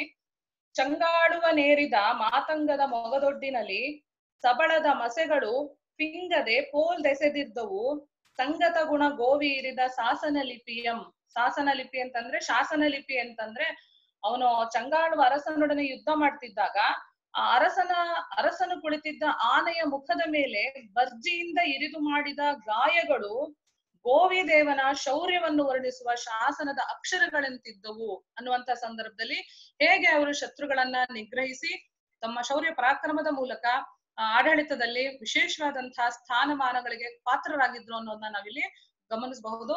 ಈಗಾಗ್ಲೇ ನಾನು ಹೇಳಿದ ಕೆಲವು ಪ್ರದೇಶಗಳು ಮಾತ್ರವೇ ಅಲ್ಲದೆ ಬಡಗೆರೆ ನಾಡು, ಕುಕ್ಕಲ್ ನಾಡು, ಮರುಗರೆ ನಾಡುಗಳು ಇತರೆ ಪ್ರದೇಶಗಳ ಮೇಲೂ ಪ್ರಾಬಲ್ಯ ಗಳಿಸಿದ ಇನ್ನಿತರ ಕಿರು ಮಹಾಮಂಡಳೇಶ್ವರರು ಕೂಡ ಸ್ಥಳೀಯವಾದಂತಹ ಪ್ರಗತಿಗೆ ಕಾರಣಕರ್ತರಾಗಿರೋದನ್ನ ನಾವು ಗಮನಿಸಬಹುದು. ಯಾವುದೇ ಒಂದು ಪ್ರದೇಶದ ಅಭಿವೃದ್ಧಿ ಅಂದಾಕ್ಷಣ ಅಲ್ಲಿ ಆ ಪ್ರದೇಶದ ಆರ್ಥಿಕತೆಗೆ ಮೊದಲು ಗಮನವನ್ನ ಕೊಡ್ಬೇಕಾಗತ್ತೆ. ಜನ ಸಮುದಾಯಗಳು ತಮ್ಮ ದೈನಂದಿನ ಬದುಕನ್ನ ನಿಯಮಿತವಾಗಿ ಸಾಗಿಸ್ಬೇಕಾದ್ರೆ ಅವರಿಗೆ ಅನೇಕ ಸಲಕರಣೆಗಳ ಅವಶ್ಯಕತೆ ಇರುತ್ತೆ. ತಮ್ಮ ಕಸುಬುಗಳನ್ನ ಅವರು ಸರಿಯಾಗಿ ನಿರ್ವಹಿಸಬೇಕಾದ್ರೆ ತಮ್ಮ ಕುಲ ಕಸುಬುಗಳಿಗೆ ಹಿಂಬಾಗುವಂತಹ ಕಚ್ಚಾ ಸಾಮಗ್ರಿಗಳು ಬೇಕು, ಕರ್ಮ ಸಾಧನಗಳು ಬೇಕು. ಅವುಗಳನ್ನ ತಮ್ಮ ಪರಿಸರದಲ್ಲೇ ಅವರು ಸಾಧಿಸ್ಕೊಳ್ಬೇಕಾಗತ್ತೆ. ಹಾಗಾಗಿ ಪ್ರತಿಯೊಂದು ವೃತ್ತಿಯು ಕೂಡ ಇಂಥ ಮೂಲಭೂತ ವಸ್ತು ವಿಶೇಷಗಳನ್ನ ಅವಲಂಬಿಸಿರುತ್ತೆ. ಹಾಗೆ ಅವಲಂಬಿತ ವಸ್ತುಗಳು ಒಂದೆಡೆ ಸಿಗುವಂತಹದ್ದು ಕೂಡ ಅತ್ಯಂತ ಪ್ರಮುಖವಾದಂತಹ ಸಂಗತಿ. ಹೀಗಾಗಿ ಆ ವಸ್ತುಗಳು ದೊರೆಯುವ ಒಂದು ಸ್ಥಳೀಯ ಮಾರುಕಟ್ಟೆಯನ್ನು ರೂಪುಗೊಳಿಸುವುದರ ಮೂಲಕ ಆ ಪ್ರದೇಶವನ್ನ ಆರ್ಥಿಕ ಕೇಂದ್ರಗಳಾಗಿ ರೂಪುಗೊಳ್ಳುವುದು ಕೂಡ ಸಾಧ್ಯವಾಗುತ್ತೆ. ಹಾಗಾಗಿ ಜನವಸತಿಯ ನೆಲೆಗಳು ಕೂಡ ಇದರಿಂದ ಏರ್ಪಡೋದು ಅನುಕೂಲವಾಗುತ್ತೆ. ಜನ ಸಮುದಾಯಗಳು ಹಾಗೂ ಕುಲಕಸುಬುಗಳನ್ನ ನಿರ್ವಹಿಸುವಂತಹ ಕುಶಲಕರ್ಮಿಗಳು ಪರಸ್ಪರ ಹೊಂದಿಕೆ ಆಗುವಂತಹ ಸ್ಥಳೀಯ ಪರಿಸರವನ್ನ ಅವರು ರೂಢಿಸ್ಕೊಳ್ಬೇಕಾಗಿರುತ್ತೆ. ಹೀಗಿದ್ದಾಗ ಮಾತ್ರ ಅವರಿಂದ ನಿರ್ಮಿತವಾದಂತಹ ಕುಶಲಕಲೆಗಳ ಸಾಮಗ್ರಿಗಳು ಮತ್ತು ವ್ಯಾಪಾರ ಕೇಂದ್ರಗಳು ಅಭಿವೃದ್ಧಿ ಆಗುವುದಕ್ಕೆ ಕೂಡ ಸಹಕಾರಿಯಾಗಿರುತ್ತೆ. ಹೀಗೆ ಸ್ಥಳೀಯ ಮಾರುಕಟ್ಟೆಯ ಮೂಲಕ ಉಂಟಾದಂತಹ ಸ್ಥಳೀಯ ಆರ್ಥಿಕ ಸಂವರ್ಧನೆಯನ್ನ ಇವರು ಸಾಧಿಸೋದಕ್ಕೆ ಬಹಳ ಮುಖ್ಯವಾದಂತಹ ಪ್ರಯತ್ನಗಳನ್ನ ಮಾಡಿದ್ರು. ಇವಾಗ ಅದರಲ್ಲಿ ಮುಖ್ಯವಾಗಿ ಎಲ್ಲೋ ಒಂದ್ ಕಡೆ ಇದ್ದಂತಹ ಯಾವುದೋ ಕುಶಲಕರ್ಮಿಯನ್ನ ಗುರುತಿಸಿ ಅವನನ್ಗೆ ನಿರ್ದಿಷ್ಟವಾದ ಸಹಾಯವನ್ನ ಮಾಡುವ ಮೂಲಕ ಇಂಥ ಕಡೆ ಸಂತೆ ಏರ್ಪಡ್ತಾ ಇದೆ, ಇಂಥ ಕಡೆ ಮಾರುಕಟ್ಟೆ ಇದೆ ಅಂತ ಹೇಳಿ ಅವನನ್ನ ಗುರುತಿಸುವ ಮೂಲಕ ಅಥವಾ ಅವನು ಬರುವಂತೆ ಮಾಡುವ ಮೂಲಕ ಸಂತೆಗಳನ್ನ ಇವರು ನಿರ್ಮಾಣ ಮಾಡ್ತಾ ಇದ್ರು. ಸಂತೆಗಳು ನೆರೆಯುವಂಗೆ ಮಾಡ್ತಿದ್ದಂತ ಉದಾಹರಣೆಗಳನ್ನ ಹಲವಾರು ಇವರ ಶಾಸನಗಳನ್ನ ಮೂಲಕ ಗುರುತಿಸಬಹುದು. ಈ ರೀತಿ ಅವರಿಗೆ ಸಹಾಯವನ್ನು ಮಾಡಿ ಅವರಿಗೆ ದಾನದತ್ತಿಗಳನ್ನ ನೀಡಿ ದೇಗುಲಗಳು ಮತ್ತು ಶ್ರೀಮಂತರ ಸಹವಾಸವನ್ನ ಸಾಧಿಸಿ ಆರ್ಥಿಕ ಪ್ರಗತಿಗೆ ಹೇರಳವಾದ ಕೊಡುಗೆಗಳನ್ನ ಅವರು ನೀಡ್ತಾ ಇದ್ರು. ಸ್ವತಃ ಹೊಯ್ಸಳ ಮಹಾಮಂಡಳೇಶ್ವರರಿಗೆ ಅದ್ಭುತವಾದಂತಹ ಒಂದು ಆರ್ಥಿಕ ಅರಿವು ಇತ್ತು ಅನ್ನೋದಕ್ಕೆ ಸಾಕ್ಷಿಯಾಗಿ ಸೋಮೆಯ ದಂಡನಾಯಕನ ಒಂದು ಬಿರುದನ್ನ ನಾವು ಗಮನಿಸಬಹುದು. ಅವನಿಗೆ ನಿಯೋಗ ಯೋಗಂಧರ ಅನ್ನುವಂತ ಬಿರುದು ಇತ್ತು. ನಿಯೋಗ ಯೋಗಂಧರ ಅಂದ್ರೆ ವಾಣಿಜ್ಯ ಸಂಬಂಧಿ ವಿಚಾರಗಳಲ್ಲಿ ನಿಷ್ಣಾತನಾಗಿದ್ದ ಅನ್ನುವಂತ ಮಾತನ್ನ ಇದು ಧ್ವನಿಸುತ್ತೆ. ಈ ಆರ್ಥಿಕ ಸಂವರ್ಧನೆಯನ್ನ ಮಾಡುವಂತಹ ಸಂದರ್ಭಗಳಲ್ಲಿ ಬಹಳ ಪ್ರಧಾನವಾಗಿ ಹೊಯ್ಸಳ ಮಹಾಮಂಡಳೇಶ್ವರ ಮಾಡಿದಂತಹ ಒಂದು ಪ್ರಕ್ರಿಯೆ ಏನು ಅಂದ್ರೆ ಕೃಷಿಯೇತರ ಭೂಮಿಗಳ ಪರಿವರ್ತನಾ ಪ್ರಕ್ರಿಯೆ. ಯಾಕೆಂದ್ರೆ ಹೊಯ್ಸಳರ ಕಾಲದಲ್ಲಿ ನಿರಂತರವಾದ ಯುದ್ಧಗಳು ಜರುಗುತ್ತಿದ್ವು. ರಾಜನಾದ್ರೂ ತನ್ನ ಸ್ಥಾನ ಉಳಿಸ್ಕೊಳ್ಳೋದಕ್ಕೋಸ್ಕರ ಮತ್ತೆ ತನ್ನ ವ್ಯಾಪಾರಿ ಕೇಂದ್ರಗಳನ್ನು ಉಳಿಸ್ಕೊಳ್ಳೋದಕ್ಕೋಸ್ಕರ ನಿರಂತರವಾಗಿ ಪ್ರಯತ್ನಶೀಲನಾಗಿರ್ತಿದ್ದ. ಸಾಮ್ರಾಜ್ಯವನ್ನು ವಿಸ್ತರಿಸೋದು ಅಂದ್ರೆ ಅತಿ ಪ್ರಮುಖವಾದಂತಹ ಸುಂಕಗಳನ್ನ ಆಕರಗೊಳಿಸುವಂತಹ ಕೇಂದ್ರಗಳ ಮೇಲೆ ಹತೋಟಿಯನ್ನ ಇಟ್ಕೊಳ್ಳುವುದು ಅಂತ ಅರ್ಥ. ಹಾಗಾಗಿ ಅತ್ಯಂತ ಹಿರಿದಾದ ತೆರಿಗೆ ಬರುವ ಅನುಕೂಲ ಇದ್ದದ್ದು ಕೃಷಿ ರಂಗದಲ್ಲಿ ಮಾತ್ರ ಆಗಿದ್ರಿಂದ ಹೇಗಾದ್ರೂ ಮಾಡಿ ಕೃಷಿ ಚಟುವಟಿಕೆಗಳನ್ನ ವಿಸ್ತರಿಸೋದು ಇವರ ಪ್ರಮುಖವಾದಂತಹ ಆರ್ಥಿಕ ನೀತಿಯಾಗಿತ್ತು. ಇದರ ಸಂಪೂರ್ಣವಾದಂತಹ ಜವಾಬ್ದಾರಿಯನ್ನ ಈ ಹೊಯ್ಸಳ ಮಹಾಮಂಡಳೇಶ್ವರ ಹೊತ್ತಿರೋದನ್ನ ನಾವು ಗಮನಿಸಬಹುದು.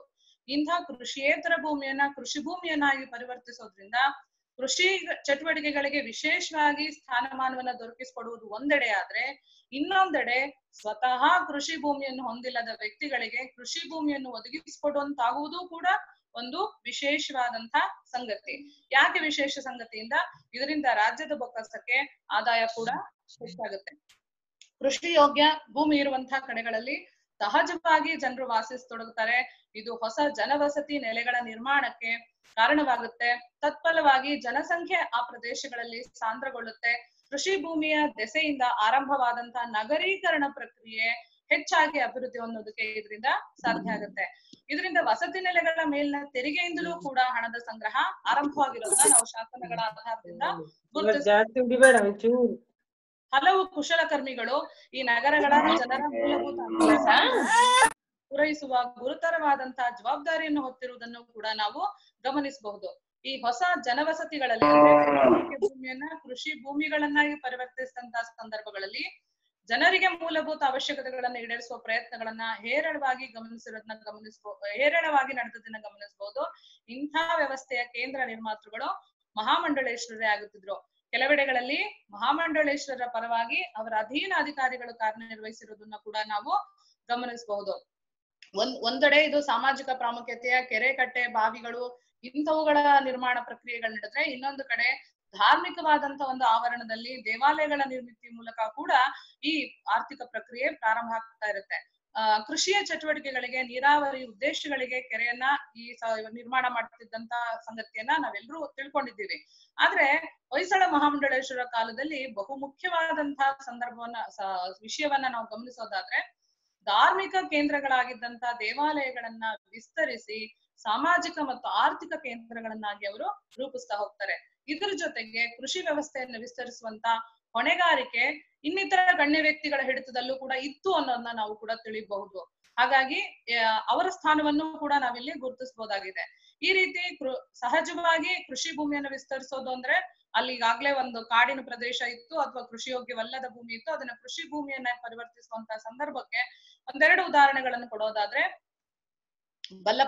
ಬಲ್ಲಪ್ಪ ದಂಡನಾಯಕ ವಿಭೂತಿಪುರದ ಶಾಸನ ಹೇಳುತ್ತೆ ಇದ್ರ ಬಗ್ಗೆ. ಮಹಾಪಸಾಯಕನಾದಂತಹ ನಿನ್ರಾನ್ ಬಲ್ಲಪ್ಪ ದಂಡನಾಯಕನ ಆದೇಶದ ಮೇರೆಗೆ ಪೆರು ಎರಮೂರಿಗೆ ಹೊಂದಿಕೊಂಡಿರುವಂತಹ ಕಾಡನ್ನು ಕಡಿದು ಊರನ್ನು ಕಟ್ಟಿ ಆ ಊರಿಗೆ ವಾಚಿದೇವಪುರ ಅಂತ ಹೆಸರಿಟ್ಟಿದ್ದನ್ನ ಮತ್ತು ಆ ಊರಿನ ನಿರ್ವಹಣೆಗೆ ಕೆಲವು ಹೊಲಗದ್ದೆಗಳನ್ನ ನೀಡಿದ್ದನ್ನ ಕೂಡ ನಾವಿಲ್ಲಿ ಗಮನಿಸಬಹುದು. ಅಂದ್ರೆ ಕಾಡನ್ನು ಕಡಿದು ಅದನ್ನ ಕೃಷಿ ಭೂಮಿಯನ್ನಾಗೂ ಮಾಡಿದ್ರು, ಮತ್ತು ಅಟ್ ದ ಸೇಮ್ ಟೈಮ್ ಅದು ವಾಚಿದೇವಪುರ ಅನ್ನುವಂತ ಒಂದು ನಗರೀಕರಣವಾಗ್ತಾ ಇರುವಂತ ಒಂದು ಹಂತವನ್ನು ಕೂಡ ನಾವಿಲ್ಲಿ ಗುರುತಿಸಬಹುದು. ಅದೇ ರೀತಿ ಪೆರುಮಾಳೆ ದೇವದಂಡನಾಯಕ ಬೆಳ್ಳೂರನ್ನ ಅರಸನಿಂದ ಪಡಿತಾನೆ. ಆಮೇಲೆ ಅಲ್ಲಿ ಕೆಲವು ಕೆರೆಗಳನ್ನ ಕಟ್ಟಿಸಿ, ಕಾಲುವೆಗಳನ್ನ ನಿರ್ಮಿಸಿ, ಬರಡು ಭೂಮಿ ಸುತ್ತಮುತ್ತಲಿರುವಂತಹ ಬರಡು ಭೂಮಿಯನ್ನ ಒಂದು ಫಲವತ್ತಾದ ಗದ್ದೆಯನ್ನಾಗಿ ಪರಿವರ್ತಿಸ್ತಾನೆ.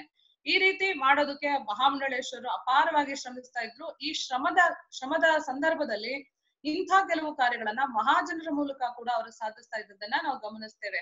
ಉದಾಹರಣೆಗೆ ಕೆಲ್ಲಂಗೆರೆಯ ಪ್ರದೇಶವನ್ನ ಕೃಷಿ ಮಾಡ್ಲಾರ್ದೆ, ಅದನ್ನ ಆದಾಯ ಗಳಿಸಲಾರ್ದೆ ಅದು ಸುಮ್ಮನೆ ಬಿಟ್ಟಿದ್ದಾಗ ಆ ಉಸ್ತುವಾರಿಯನ್ನ ಪೆರುಮಾಳೆ ಅಲ್ಲಿನ ಮಹಾಜನಗಳಿಗೆ ವಹಿಸಿ ಆ ಕೃಷಿ ಯೋಗ್ಯವಲ್ಲದ ಭೂಮಿಯನ್ನ ಕೃಷಿ ಯೋಗ್ಯ ಭೂಮಿಯನ್ನಾಗಿ ಪರಿವರ್ತಿಸೋದಕ್ಕೆ ಪ್ರಯತ್ನ ಪಡ್ತಾನೆ.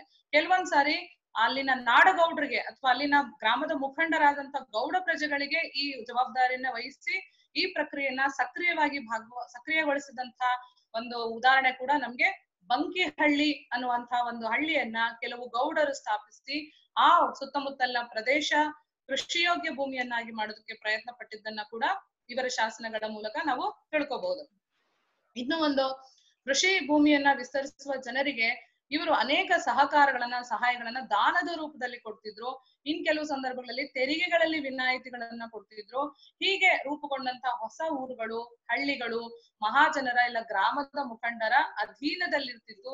ಹೀಗಾಗಿ ಇದಕ್ಕೊಂದು ಸಾಂಸ್ಥಿಕವಾದಂತಹ ರೂಪ ಸಿಗ್ತಾ ಇತ್ತು. ಅದರ ಮೂಲಕ ಭೂಮಾಲೀಕರು ಕೂಡ ಹಳ್ಳಿಗಳ ಮೇಲೆ ಹಿಡಿತವನ್ನು ಹೊಂದಲು ಕೂಡ ಇದು ಕಾರಣವಾಗ್ತಿತ್ತು. ಇಲ್ಲಿ ಈ ಕಾರಣದಿಂದ ಒಂದು ಕೃಷಿ ವಿಸ್ತರಣೆ ಅಲ್ಲಿನ ಸ್ಥಳೀಯವಾದಂತ ಭೂಮಾಲೀಕರಿಗೂ ಅನುಕೂಲವಾಗ್ತಿತ್ತು, ಅರಸರಿಗೂ ಕೂಡ ಇದು ಅನುಕೂಲವಾಗ್ತಿತ್ತು. ಕ್ರೆಡಿಟ್ ಎಲ್ಲ ಮಹಾಮಂಡಳೇಶ್ವರರಿಗೆ ಬರ್ತಾ ಇರೋದನ್ನ ನಾವು ಗಮನಿಸ್ತಿರ್ಬೋದು. ಹೀಗೆ ಪರಿವರ್ತನೆಗೊಂಡಂತಹ ಸಾಗುವಳಿ ಭೂಮಿಯನ್ನ ಇವರ ಶಾಸನಗಳಲ್ಲಿ ಗದ್ದೆ, ಬೆದ್ದಲು, ತೋಟ ಹೀಗೆ ಅನೇಕ ರೀತಿಯ ಉದಾಹರಣೆಗಳ ಮೂಲಕ ಕೂಡ ನಾವು ಗಮನಿಸ್ತಾ ಹೋಗ್ತೇವೆ. ಮತ್ತು ಈ ಮಹಾಮಂಡಳೇಶ್ವರ ಕೊಟ್ಟಿರುವಂತಹ ದೇಗುಲಗಳಿಗೆ ನೀಡಿದ ದಾನದ ವಿಷಯದಲ್ಲಿ ವನಮಾಲೆ ಮತ್ತು ಅನೇಕ ತೋಟಗಳ ಉಲ್ಲೇಖಗಳು ಕೂಡ ಇವ್ರು ಹೇಗೆ ಕೃಷಿ ಭೂಮಿಯನ್ನಾಗಿ ಪರಿವರ್ತಿಸ್ತಿದ್ದಂತ ಒಂದು ಸಾಕ್ಷಿಯನ್ನ ನಾವು ಗಮನಿಸಬಹುದು. ಹೊಯ್ಸಳ ಮಹಾಮಂಡಳೇಶ್ವರ ಕೃಷಿಯನ್ನ ಪ್ರೋತ್ಸಾಹಿಸುತ್ತಾ ಅದರಿಂದ ರಾಜಾಯವನ್ನು ಕ್ರೋಢೀಕರಿಸುತ್ತಾ ಭೂಮಿಯ ಉತ್ಪಾದಕ ಶಕ್ತಿ ಮತ್ತು ಬಿತ್ತನೆ ವ್ಯಾಪ್ತಿಯನ್ನ ಚೆನ್ನಾಗಿ ಪರಿಗಣಿಸ್ತಿದ್ರು. ಆದ್ರೆ ಭೂಮಿಯ ಅಳತೆ ಮತ್ತು ಅದರ ಮೇಲೆ ವಿಧಿಸುತ್ತಿದ್ದಂತಹ ತೆರಿಗೆಗಳು ಈ ಮಹಾಮಂಡಳೇಶ್ವರರು ಅಧಿಕಾರ ನಡೆಸುತ್ತಿದ್ದಂತಹ ಪ್ರದೇಶಗಳಲ್ಲಿ ಏಕರೂಪವಾಗಿರ್ಲಿಲ್ಲ. ಯಾಕೆಂದ್ರೆ ಅದು ಸಾಧ್ಯ ಕೂಡ ಆಗ್ತಿರ್ಲಿಲ್ಲ. ಇದಕ್ಕೆ ಕಾರಣ ಏನು ಅಂದ್ರೆ ಕೃಷಿ ಭೂಮಿಯನ್ನು ವಿಸ್ತರಿಸಿ ಹೊಸ ವ್ಯಕ್ತಿಗಳಿಗೆ ಭೂದಾನವನ್ನು ನೀಡುತ್ತಿದ್ರಿಂದ ಕೃಷಿಯ ಹೊಸ ಪರಿಚಯ ಸಾಧಿಸಿದವರು ಈಗಾಗ್ಲೇ ಕೃಷಿಯಲ್ಲಿ ಪರಿಣಿತರಾದವರ ಮುಂದೆ ಸ್ಪರ್ಧಾಳುಗಳಾಗಿರ್ತಿದ್ರು. ಇಳುವರಿ ಕೂಡ ಎಲ್ಲಾ ಕಡೆ ಒಂದೇ ರೀತಿ ಇರ್ಲಿಲ್ಲ. ಹಾಗಾಗಿ ಮಹಾಮಂಡಳೇಶ್ವರರು ಅಂಥವರಿಗೂ ಕೂಡ ಭೂಮಿಯನ್ನ ದಾನವಾಗಿ ಕೊಡುವುದರ ಮೂಲಕ ಸ್ಥಳೀಯವಾದಂತಹ ಒಂದು ಕೃಷಿಯ ಪ್ರಗತಿಗೆ ಕಾರಣವಾಗ್ತಾನೆ. ಸ್ಥಳೀಯವಾಗಿ ಬೆಳೀತಿದ್ದಂತ ಬೆಳೆಗಳಿಗೂ ಕೂಡ ಹೆಚ್ಚಿನ ಬೇಡಿಕೆಯನ್ನು ಸಿಗುವಂತ ಉದಾಹರಣೆಗಳನ್ನು ಕೂಡ ನಾವು ಗಮನಿಸಬಹುದು. ಮತ್ತೆ ಸ್ಥಳೀಯವಾಗಿ ಹಿಂದಿನಿಂದ ನಡೆದುಕೊಂಡು ಬಂದಿದ್ದಂತಹ ಅಳತೆ ಮತ್ತು ತೆರಿಗೆಗಳ ನಿಬಂಧನೆಗಳನ್ನೇ ಇವರು ಪಾಲಿಸ್ತಾ ಇದ್ರು. ಆದ್ರೆ ಅಗತ್ಯವಿರುವ ಕಡೆಗಳಲ್ಲಿ ಹೊಸ ಪರಿಕ್ರಮಗಳನ್ನು ಹೊಂದಲು ಅವಕಾಶ ಮಾಡಿಕೊಡ್ತಾ ಇದ್ರು ಅನ್ನೋದನ್ನು ಕೂಡ ಇವರ ಶಾಸನಗಳ ಸೂಕ್ಷ್ಮ ಅವಲೋಕನದಿಂದ ನಾವು ತಿಳ್ಕೊಬಹುದು. ಮತ್ತೆ ಇದಕ್ಕೆ ಕಾರಣ ಏನಂದ್ರೆ ಸ್ಥಳೀಯ ಮಾರುಕಟ್ಟೆ ನಿರ್ವಹಣೆಯಲ್ಲಿದ್ದಂತ ನಿಯಂತ್ರಣಗಳೇ ಆಗಿರ್ತವೆ. ಸ್ಥಳೀಯ ಇಳುವರಿಯನ್ನು ಆಧರಿಸಿಕೊಂಡು ಸ್ಥಳೀಯ ಅಗತ್ಯಗಳಿಗೆ ತಕ್ಕಂತೆ ಇಂಥ ತೆರಿಗೆ ವ್ಯವಸ್ಥೆಯನ್ನ ಮುಂದುವರಿಸಲು ಮತ್ತು ಪರಿಷ್ಕರಿಸಲು ಈ ಮಹಾಮಂಡಳೇಶ್ವರರ ಪಾತ್ರ ಹಿರಿದಾದಕ್ಕಿತ್ತು ಅನ್ನೋದನ್ನ ಹೇಳ್ಬಹುದು. ಮತ್ತೆ ಈ ರೀತಿ ಕೃಷಿಯಲ್ಲಿ ಉಂಟಾದಂತಹ ಒಂದು ಪ್ರಗತಿ ಕೃಷಿಯೇತರ ಚಟುವಟಿಕೆಗಳಿಗೆ ಹೇಗ್ ಕಾರಣ ಆಯ್ತು, ಇದಕ್ಕೆ ಮಹಾಮಂಡಳೇಶ್ವರರ ಪಾತ್ರ ಏನಾಗಿತ್ತು ಅನ್ನೋದನ್ನು ಕೂಡ ನಾವು ಗಮನಿಸಬಹುದು. ಕೃಷಿ ವಿಸ್ತರಣೆ ಉಳುಮೆಯ ವಿಧಾನಗಳಲ್ಲಿಯೂ ಕೂಡ ಬದಲಾವಣೆಗಳನ್ನ ಕಾಣಿಸಿಕೊಳ್ಳೋ ಹಾಗೆ ಮಾಡಿತು. ಕೃಷಿಗೆ ಬಳಸುವ ಉಪಕರಣಗಳಲ್ಲಿ ಬದಲಾವಣೆಗಳಿಂದಾಗಿ ಅದು ಕೃಷಿ ಉತ್ಪಾದನೆ ಮೇಲೆ ಮಹತ್ತರವಾದಂತಹ ಪರಿಣಾಮವನ್ನ ಬೀರುತ್ತೆ. ಇದರಿಂದ ಸಾಮಾಜಿಕ ಸಂಬಂಧಗಳು ಕೂಡ ಹೊಸ ರೂಪವನ್ನು ಪಡೆದುಕೊಳ್ಳುವಂತಾಗುತ್ತೆ. ಈ ವಿಚಾರಗಳು ಮಧ್ಯಕಾಲೀನ ಕರ್ನಾಟಕದ ಸಂದರ್ಭದಲ್ಲಿ ಬಹಳ ಮುಖ್ಯವಾಗಿರುತ್ತೆ. ಇದನ್ನ ಮಾರ್ಕ್ಸ್ವಾದಿ ಸಿದ್ಧಾಂತದ ಹಿನ್ನೆಲೆಯಲ್ಲಿ ಗಮನಿಸಿದ್ರೆ ಅನೇಕ ಹೊಸ ಒಳನೋಟಗಳು ನಮ್ಗೆ ಮನವರಿಕೆ ಆಗುತ್ತೆ. ಯಾಕೆಂದ್ರೆ ಈ ಬಗ್ಗೆ ಅಧ್ಯಯನ ವಿಧಿವಿಧಾನಗಳನ್ನ ಹುಟ್ಟು ಹಾಕಿದವರು ಕಾರ್ಲ್ ಮಾರ್ಕ್ಸ್ ಮತ್ತು ಏಂಗಲ್ಸ್ ಅನ್ನುವಂಥವ್ರು. ಇದನ್ನ ನಾವು ಚಾರಿತ್ರಿಕ ವಸ್ತುವಾದ ಅಂತ ಹೇಳಿ ಕರೀತಾರೆ. ಈ ಸಿದ್ಧಾಂತ ವಸ್ತುಗಳನ್ನು ಉತ್ಪಾದಿಸಲು ಮಾನವ ಯಾವ ವಿಧಾನಗಳನ್ನ ಅನುಸರಿಸುತ್ತಿದ್ದ ಹಾಗೂ ಅವನ ಉತ್ಪಾದನಾ ಸಲಕರಣೆಗಳು ಯಾವುವು ಎಂಬುದನ್ನ ಕಡೆಗೆ ವಿಶ್ಲೇಷಣೆ ನಡೆಸುತ್ತೆ. ಉಪಕರಣ ಮತ್ತು ಅದರಿಂದ ಉತ್ಪಾದಿಸಿದ ವಸ್ತು ಇವೆರಡನ್ನ ಆಧಾರವಾಗಿಟ್ಕೊಂಡು ಆಯಾ ಕಾಲದ ಜನರ ಬದುಕನ್ನ ಅರ್ಥೈಸಿಕೊಳ್ಳಬಹುದು. ಇದನ್ನೇ ನಾವು ವಸ್ತುವಾದಿ ವಿಶ್ಲೇಷಣೆ ಅಂತ ಹೇಳಿ ಕರಿತೇವೆ. ಹೊಯ್ಸಳ ಯುಗದಲ್ಲಿ ಈ ಮಹಾಮಂಡಳೇಶ್ವರರು ಸಾಂಪ್ರದಾಯಿಕವಾದ ಉಳುಮೆ ಪದ್ಧತಿಯನ್ನು ಅನುಸರಿಸಲು ಪ್ರೋತ್ಸಾಹ ನೀಡ್ತಾ ಇದ್ರು. ಕೃಷಿ ಭೂಮಿಯನ್ನ ಸಾಗುವಳಿ ಮಾಡಲು ಬಳಸ್ತಿದ್ದಂತ ಉಪಕರಣಗಳ ವಿಷಯವನ್ನ ನಾವು ಅವರ ಶಾಸನಗಳಲ್ಲಿ ನೋಡಿದ್ರೆ ಇದು ಗೊತ್ತಾಗತ್ತೆ. ಎತ್ತುಗಳು, ನೇಗಿಲು, ನೊಗ ಅನ್ನುವುದನ್ನು ಕೂಡ ಈ ಉಪಕರಣಗಳ ಸಾಲಿಗೆ ನಾವು ಸೇರಿಸಬಹುದು. ಕೃಷಿ ವ್ಯವಸ್ಥೆಯಲ್ಲಿ ಇದರಿಂದ ಈ ಕಾರಣದಿಂದಲೇ ಪಶುಸಂಗೋಪನೆ ಪ್ರಮುಖವಾದಂತಹ ಸ್ಥಾನವನ್ನು ಪಡ್ಕೊಳ್ಳುತ್ತೆ. ಭೂಮಿಯನ್ನ ಸರಿಯಾಗಿ ಉತ್ತು, ಬಿತ್ತು, ಗೊಬ್ಬರ, ನೀರುಗಳನ್ನ ಪೂರೈಸಿ ಕೃಷಿಯ ಒಂದು ಸರ್ವಾಂಗೀಣ ಪ್ರಗತಿಗೆ ಹೆಚ್ಚಿನ ಆದ್ಯತೆಯನ್ನ ಕೊಟ್ಟಿದ್ದನ್ನ ನಾವು ಗಮನಿಸಬಹುದು. ಇವರ ಆಳ್ವಿಕೆಯ ಕಾಲಘಟ್ಟದಲ್ಲಿ ನೀಡಿರುವ ದಾನದ ಭೂಮಿಗಳ ಸ್ವರೂಪವನ್ನ ನಾವು ಗಮನಿಸಿದ್ರೆ ಈ ವಿಷಯ ಚೆನ್ನಾಗಿ ನಮ್ಗೆ ಅರಿವಿಗೆ ಬರುತ್ತೆ. ಏನು ಅಂತಂದ್ರೆ ಈ ಎತ್ತುಗಳನ್ನ ಕೃಷಿಗೆ ಹೆಚ್ಚೆಚ್ಚು ಕೃಷಿ ಭೂಮಿಯ ವಿಸ್ತರಣೆ ಆಯ್ತು ಅಂದ್ರೆ ಕೃಷಿ ಬಳಸೋದಕ್ಕೆ ಎತ್ತುಗಳು ಬೇಕು. ಎತ್ತುಗಳನ್ನ ಉಪಯೋಗ ಜಾಸ್ತಿ ಆಯ್ತು ಅಂದ್ರೆ ದನಗಳ ಜಾತ್ರೆಯ ಮಾರುಕಟ್ಟೆ ವ್ಯವಸ್ಥೆ ರೂಪುಗೊಳ್ಳೋದಕ್ಕೆ ಕೂಡ ಕಾರಣ ಆಯ್ತು. ಇದು ಕೃಷಿಗೆ ಮಾಡುತ್ತಿದ್ದಂತ ರೈತರು ಕೂಡ ದನಗಳ ಒಂದು ಕೊಂಡುಕೊಳ್ಳುವ ಮೂಲಕ, ದನಗಳ ಒಂದು ಕ್ರಯ ವಿಕ್ರಯಗಳ ಮೂಲಕ ಹೈನುಗಾರಿಕೆಯನ್ನ ಕೂಡ ಅವರು ಪೋಷಿಸೋದಕ್ಕೆ ಕಾರಣ ಆಗುತ್ತೆ. ಇದೊಂದೆಡೆ ಆದ್ರೆ ಇನ್ನೊಂದು ಏನಂದ್ರೆ ಸ್ಥಳೀಯ ಮಾರುಕಟ್ಟೆಗಳು ಕೃಷಿಗೆ ಬೇಕಾದಂತಹ ಸಲಕರಣೆಗಳನ್ನ ಮಾರಾಟ ಮಾಡುವ ವ್ಯವಸ್ಥೆ ಕೂಡ ಇನ್ನೊಂದು ಕಡೆ ಊರ್ಜಿತವಾಗ್ತಾ ಹೋಗುತ್ತೆ. ಇದರಿಂದ ಆಯಾ ಪ್ರದೇಶಗಳಲ್ಲಿ ಇದ್ದಂತ ಚಮ್ಮಾರರು, ಬಡಗಿಗಳು, ಅಕ್ಕಸಾಲಿಗರು, ತೆಲ್ಲಿಗರು, ಕಮ್ಮಾರರು ಮುಂತಾದ ಕುಶಲಕರ್ಮಿಗಳಿಗೆ ವಿಶೇಷವಾದಂತಹ ಸ್ಥಾನಮಾನಗಳು ಅದೇ ಪ್ರದೇಶಗಳಲ್ಲೇ ಸಿಕ್ಕಿದ್ದನ್ನ ನಾವು ಗಮನಿಸಬಹುದು. ನಾನಾ ಜಾತಿಯ ಜನ, ಈ ಕಾರಣಕ್ಕಾಗಿಯೇ ನಾನಾ ಜಾತಿಯ ನಾನಾ ವೃತ್ತಿಗಳನ್ನ ಅವಲಂಬಿಸಿರ್ತಕ್ಕಂತ ಜನ ಇಂಥ ಕೃಷಿ ಯೋಗ್ಯ ಭೂಮಿಗಳ ಪ್ರದೇಶಗಳಲ್ಲಿ ಅನಿವಾರ್ಯ ಅಂದ್ರೆ ಅದು ಒಂದು ಕೊರತೆ ಅನ್ನೋ ಅರ್ಥದಲ್ಲ, ಅವರು ಬದುಕನ್ನ ಕಂಡುಕೊಳ್ಳುವ ಕಾರಣಕ್ಕಾಗಿ ಬದುಕುವಂತಾಗುತ್ತೆ. ಪರಸ್ಪರ ಇವರ ನಡುವೆ ಆ ಪ್ರದೇಶದಲ್ಲಿ ಇವರಿಗೆ ಅವರು, ಅವ್ರಿಗೆ ಇವರು ಅನ್ನುವಂತ ಹೊಂದಾಣಿಕೆಯ ಕಾರಣಕ್ಕೆ ಅಲ್ಲಿನ ಪ್ರಾದೇಶಿಕ ಆರ್ಥಿಕ ಪ್ರಗತಿ ಸಾಧಿತವಾಗುತ್ತೆ. ಇದು ಈ ಮಹಾಮಂಡಳೇಶ್ವರರು ಕಾಡಿದಂತ ಈ ಒಂದು ಕೃಷಿ ಭೂಮಿಯ ವಿಸ್ತರಣೆಯ ಚಟುವಟಿಕೆ ಮೂಲಕ ನಾವು ಇದನ್ನ ಸಾಬೀತುಪಡಿಸಬಹುದು. ಇನ್ನೊಂದು ಬಹಳ ಆಸಕ್ತಿದಾಯಕವಾದಂತಹ ಅಂಶ, ಗೇಣಿ ಪದ್ಧತಿಯನ್ನ ಇವರು ಯಾವ ರೀತಿಯಲ್ಲಿ ಅಳವಡಿಸ್ಕೊಂಡಿದ್ರು. ಯಾಕೆಂದ್ರೆ ಆರ್ಥಿಕ ಚಟುವಟಿಕೆಗಳು ಸಕ್ರಿಯವಾಗಿ ಸರಿಯಾಗಿದ್ರೆ ಮಾತ್ರನೇ ಅವ್ರು ಏನನ್ನಾದ್ರೂ ಒಂದು ಪ್ರಗತಿಯನ್ನ ಪ್ರಾದೇಶಿಕವಾಗಿ ಕೈಗೊಳ್ಳೋದಕ್ಕೆ ಸಾಧ್ಯ ಆಯ್ತು. ಆ ಮೂಲಕ ತಮ್ಮ ಅಸ್ಮಿತೆಯನ್ನ ಮತ್ತು ಪ್ರದೇಶದ ಒಂದು ಅಸ್ಮಿತೆಯನ್ನು ಕೂಡ ಅವರು ಒಂದು ಐಡೆಂಟಿಟಿ ಇರ್ಬೇಕು ಅವರಿಗೆ. ಹೌದು, ಇವ್ರೇನೋ ಮಾಡಿದ್ದಾರೆ ಅನ್ನೋದು ಒಂದು ಮುಖ್ಯವಾಗ್ಬೇಕಾಗಿತ್ತು. ಹಾಗಾಗಿ ಅದು ಒಂದು ಸ್ಪರ್ಧೆ ಕೂಡ ಆಗಿರ್ತಿತ್ತು. ಹಾಗಾಗಿ ಇವರು ಹಲವಾರು ಸದದೇಶಗಳಿಂದ ಭೂಮಿಯನ್ನ ದಾನವಾಗಿ ದೇವಾಲಯಗಳು ನೀಡುವಂತಹ ಸಂದರ್ಭದಲ್ಲಿ ಹೀಗೆ ಭೂಮಿಯನ್ನ ದೇವಾಲಯಗಳು ಹೊರಗುತ್ತಿಗೆ ಕೊಡುತ್ತಿದ್ರ ಮೂಲಕ ಅದನ್ನು ಕೃಷಿಯೋಗ್ಯ ಭೂಮಿಯನ್ನಾಗಿ ಮಾಡಿ, ಅಂದ್ರೆ ಇವ್ರು ದೇವಾಲಯಗಳು ಕೊಡ್ತಿದ್ರು, ದೇವಾಲಯಗಳು ಬೇರೆಯವರಿಗೆ ಗುತ್ತಿಗೆ ಕೊಟ್ಟುವ ಮೂಲಕ ಇನ್ನಷ್ಟು ಕೃಷಿ ಭೂಮಿಯನ್ನ ಕೃಷಿ ವಿಸ್ತರಣೆಯನ್ನ ಮಾಡುವುದಕ್ಕೆ, ಆ ಮೂಲಕ ಕೃಷಿ ವ್ಯವಸ್ಥೆ ಅನ್ನೋದು ಬಲವಾಗುವುದಕ್ಕೆ ಈ ಮಹಾಮಂಡಳೇಶ್ವರರು ದೇವಾಲಯಗಳಿಗೆ ಭೂಮಿಯನ್ನ ಕೊಡ್ತಿದ್ರು. ಆ ಮೂಲಕ ಇದು ವಿಶೇಷವಾದಂತ ಒಂದು ಗೇಣಿ ಪದ್ಧತಿಯನ್ನ, ಇದನ್ನ ಹೊಸದಾಗಲ್ಲ, ಅವ್ರು ಇದ್ದದನ್ನ ಇನ್ನಷ್ಟು ಬಲಪಡಿಸಿದ್ರು ಅಂತ ಹೇಳಕ್ ಇಷ್ಟಪಡ್ತಿದ್ದೇನೆ. ಆ ದೇವಾಲಯಗಳು ನಡೀತಿದ್ದಂತ ಅನ್ನಛತ್ರಗಳಿರ್ಬಹುದು, ಮುನಿಗಳ, ವಿದ್ಯಾರ್ಥಿಗಳ, ಯತಿಗಳ, ಆಮೇಲೆ ಯಾತ್ರಾರ್ಥಿಗಳ ಆಹಾರ ದಾನಗಳಿಗೆ ಬೇಕಾದಂತ ಬೆಳೆಯನ್ನು ಬೆಳೆಯುವುದರ ಜೊತೆಗೆ ಹೇರಳವಾದ ರಫ್ತಿನ ಮೂಲಕ ಆರ್ಥಿಕ ಲಾಭವನ್ನ ಕೂಡ ಪಡೆಯಲಾಗುತ್ತಿತ್ತು. ಆಮದು ಮತ್ತು ರಫ್ತು ಇತ್ತೆ ಅನ್ನೋ ಪ್ರಶ್ನೆಗೆ ಬಹಳ ಸ್ಪಷ್ಟವಾದಂತ ಉತ್ತರ ಖಂಡಿತ ಇತ್ತು. ಯಾಕೆಂದ್ರೆ ಇವರ ಶಾಸನಗಳಲ್ಲಿ ಮತ್ತು ಇವರ ಕಾಲದ ಸಾಹಿತ್ಯ ಕೃತಿಗಳಲ್ಲಿ ಹೊರಸುಂಕ ಒಳಸುಂಕ ಅನ್ನುವಂತ ವಿಷಯಗಳನ್ನ ನಾವು ಗಮನಿಸಿದ್ರೆ ಈ ಆಮದು ರಫ್ತು ಎಷ್ಟರ ಮಟ್ಟಿಗೆ ಆರ್ಥಿಕ ಲಾಭವನ್ನ ಈ ಪ್ರದೇಶಗಳಲ್ಲಿ ತಂದು ಕೊಡ್ತಿತ್ತು ಅನ್ನೋದನ್ನು ಕೂಡ ನಾವು ಗಮನಿಸಬಹುದು. ದೇಗುಲದ ಭೂಮಿಯನ್ನೇ ಗೈಮೆ ಮಾಡಬಹುದಾಗಿತ್ತು. ಅಂದ್ರೆ ಹೀಗೆ ದೇಗುಲದಿಂದ ಗುತ್ತಿಗೆ ಪಡೆದಂತವ್ರು ಗೈಮೆ ಮಾಡಬಹುದಾಗಿತ್ತು, ಹೆಚ್ಚುವರಿ ಲಾಭವನ್ನು ಹೊಂದಬಹುದಾಗಿತ್ತು. ಆದ್ರೆ ಭೂಮಿಯ ಒಡೆತನ ಮಾತ್ರ ಆ ಗೇಣಿದಾರರಿಗೆ ಇರ್ತಿರ್ಲಿಲ್ಲ. ಅಸಂಖ್ಯ ದೇವಾಲಯಗಳಲ್ಲಿ ಇವರು ಆಡಳಿತದಲ್ಲಿದ್ದಂತ ಪ್ರದೇಶಗಳ ಅಸಂಖ್ಯ ದೇವಾಲಯಗಳಲ್ಲಿ ಗೇಣಿ ಪದ್ಧತಿ ಇತ್ತು. ನಾಡಿನ ವಿವಿಧ ಭಾಗಗಳಲ್ಲಿದ್ದಂತ ದೇವಾಲಯಗಳು ತಮಗೆ ಸೇರಿದ್ದ ಭೂಮಿಯನ್ನ ಹೀಗೆ ಗೇಣಿ ಪದ್ಧತಿಗೆ ಒಳಪಡಿಸಿ ದೇವಾಲಯಗಳಿಗೆ ಇಂತಿಷ್ಟು ಸಿದ್ಧಾಯವನ್ನ ಸಲ್ಲಿಸುವಂತ ಒಂದು ಕ್ರಮಗಳನ್ನು ಕೂಡ ಇವು ಬಹಳ ವಿಶೇಷವಾಗಿ ಮುಂದುವರಿಸ್ಕೊಂಡು ಬಂದ್ರು ಅನ್ನೋದು ಕೂಡ ನಾವು ಗಮನಿಸಬಹುದು. ಯಾಕೆಂದ್ರೆ ಇಂತಿಷ್ಟು ಭೂಮಿಯನ್ನ ಅವರು ದೇವಾಲಯಗಳಿಗೆ ಅಥವಾ ಬ್ರಾಹ್ಮಣರಿಗೆ ಕೊಟ್ಟಾಗ ದೇವಾಲಯಕ್ಕೆ ಸಲ್ಲಿಸಬೇಕಾದಂತಹ ಸಿದ್ಧಾಯವನ್ನು ಸಲ್ಲಿಸಿ ಹೆಚ್ಚುವರಿಯಾಗಿ ಬಂದದ್ದನ್ನ ಮಾತ್ರ ದೇಗುಲದ ವಿವಿಧ ಕಾರ್ಯಗಳಿಗೆ ಅವ್ರು ಬಳಸ್ತಾ ಇದ್ದು ಅನ್ನೋದನ್ನ ನಾವು ಗಮನಿಸಬಹುದು. ಹೊಯ್ಸಳ ಮಹಾಮಂಡಳೇಶ್ವರರ ಕಾಲದಲ್ಲಿ ಇಂಥ ಗೇಣಿ ಪದ್ಧತಿಯ ಮೂಲಕ ಹೆಚ್ಚು ಹೆಚ್ಚು ಲಾಭಾಂಶಗಳನ್ನ ದೇವಾಲಯಗಳು ಕೂಡ ಪಡಿತಿದ್ವು. ಹಾಗಾಗಿ ದೊಡ್ಡ ದೊಡ್ಡ ಭೂಮಿಯನ್ನ ದೇವಾಲಯ ಒಂದೇ ನಿರ್ವಹಿಸುವ ಹೊಣೆಗಾರಿಕೆ ಬಹಳ ವಿಶೇಷವಾಗಿ ನಾವು ಇದನ್ನ ಗಮನಿಸಬಹುದು. ಒಂದೊಂದು ವೇಳೆ ದೇವಾಲಯಗಳಿಗಿದು ಅತಿ ಹೆಚ್ಚಿನ ಜವಾಬ್ದಾರಿ ಅಂತ ಅನಿಸಿದ ಪಕ್ಷದಲ್ಲಿ ದೇವಾಲಯಗಳು ತಮಗೆ ನಂಬಿಕಸ್ಥವಾದಂತಹ ವ್ಯಕ್ತಿಗಳಿಗೆ, ಅದು ಮಹಾಜನರಿಗಿರ್ಬಹುದು ಅಥವಾ ಶೈವ ಸ್ಥಾನಿಕರಿಗಿರಬಹುದು, ಈ ರೀತಿ ಗೇಣಿಯನ್ನು ಸಂಗ್ರಹಿಸುವ ಕೆಲಸವನ್ನು ಕೂಡ ಅಥವಾ ಅದನ್ನ ಮುಂದುವರಿಸುವ ಕೆಲಸವನ್ನು ಕೂಡ ಇವರ ಕಾಲದಲ್ಲಿ ಮಾಡಿದ್ದನ್ನ ನಾವು ಗಮನಿಸಬಹುದು. ಮತ್ತೆ ಇಲ್ಲಿ ಇನ್ನೊಂದು ಮುಖ್ಯವಾದಂತ ವಿಷಯ ಅಂದಾಗ ಒಂದು ಕಂಡುಗ ಅನ್ನುವಂತ ಉಲ್ಲೇಖಗಳು ಬಹಳ ಬರ್ತಾ ಇರುತ್ತೆ. ಒಂದು ಕಂಡುಗ ಬೀಜ ಬೆಳೆಯಬಹುದಾದ ಜಾಗ ಎಲ್ಲಾ ಜಾಗದಲ್ಲೂ ಒಂದೇ ರೀತಿ ಅಳತೆಯನ್ನು ಹೊಂದಿರ್ತಿರ್ಲಿಲ್ಲ. ಇದು ಪ್ರದೇಶದಿಂದ ಪ್ರದೇಶಕ್ಕೆ ಭಿನ್ನವಾಗಿರ್ತಿತ್ತು. ಹಾಗಾಗಿ ಒಂದು ಕಂಡುಗ ಹೊಲವೆಂದರೆ ನಿರ್ದಿಷ್ಟ ಅಳತೆ ಅಲ್ಲ, ಬದಲಿಗೆ ಒಂದು ಕಂಡುಗ ಭತ್ತ ಮುಂತಾದ ಧಾನ್ಯಗಳು ಎಷ್ಟು ಜಾಗದಲ್ಲಿ ಬೆಳೆಯುತ್ತಿತ್ತೋ ಅಷ್ಟು ಪ್ರಮಾಣದ ಭೂಮಿ ಅಂತ ಅರ್ಥ. ಈ ಭೂಮಿಯಲ್ಲಿ ನಡೆಯಬಹುದಾಗಿದ್ದ ಎಲ್ಲ ರೀತಿಯ ವ್ಯವಹಾರಗಳಿಗೆ ಅಲ್ಲಿನ ದೇವಾಲಯಗಳೇ ಸಂಪೂರ್ಣವಾದಂತ ಜವಾಬ್ದಾರಿಯನ್ನು ಹೊತ್ಕೊಳ್ತಾ ಇದ್ವು. ಯಾವ ರೀತಿಯ ವ್ಯಾಜ್ಯಗಳನ್ನೇ ಆಗಲಿ ಅವುಗಳನ್ನ ನಿಯಂತ್ರಿಸುವ ಅಧಿಕಾರ ಸಹ ದೇವಾಲಯಗಳಿಗೆ ಇರ್ತಿತ್ತು. ಹಾಗಾಗಿ ಇವು ಒಂದು ರೀತಿಯಲ್ಲಿ ಈ ದೇವಾಲಯಗಳು ತೆರಿಗೆ ಸಂಗ್ರಹದ ಕೇಂದ್ರಗಳಾಗಿದ್ವು ಅನ್ನೋದನ್ನು ಕೂಡ ನಾವು ಗಮನಿಸಬಹುದಾಗುತ್ತೆ. ಹಾಗಾಗಿ ಮಧ್ಯಕಾಲೀನ ಈ ಕಾಲಘಟ್ಟದಲ್ಲಿ ಮಹಾಮಂಡಳೇಶ್ವರರು ತಮ್ಮ ಅಧಿಕಾರಿಗಳ ಮತ್ತು ತಮ್ಮ ಅಧೀನತೆಯಲ್ಲಿದ್ದಂತ ದೇವಾಲಯಗಳ ಮೂಲಕ ಗೇಣಿ ಪದ್ಧತಿಯನ್ನ ವಿಶೇಷವಾಗಿ ಬೆಳೆಸುವ ಮೂಲಕ ಸ್ಥಳೀಯವಾದಂತಹ ಒಂದು ಆರ್ಥಿಕ ಪ್ರಕ್ರಿಯೆಯನ್ನು ಸುಲಭವಾಗಿ ಅನಾವರಣಗೊಳ್ಳುವುದಕ್ಕೆ ಕಾರಣ ಆಗಿರ್ತಾರೆ.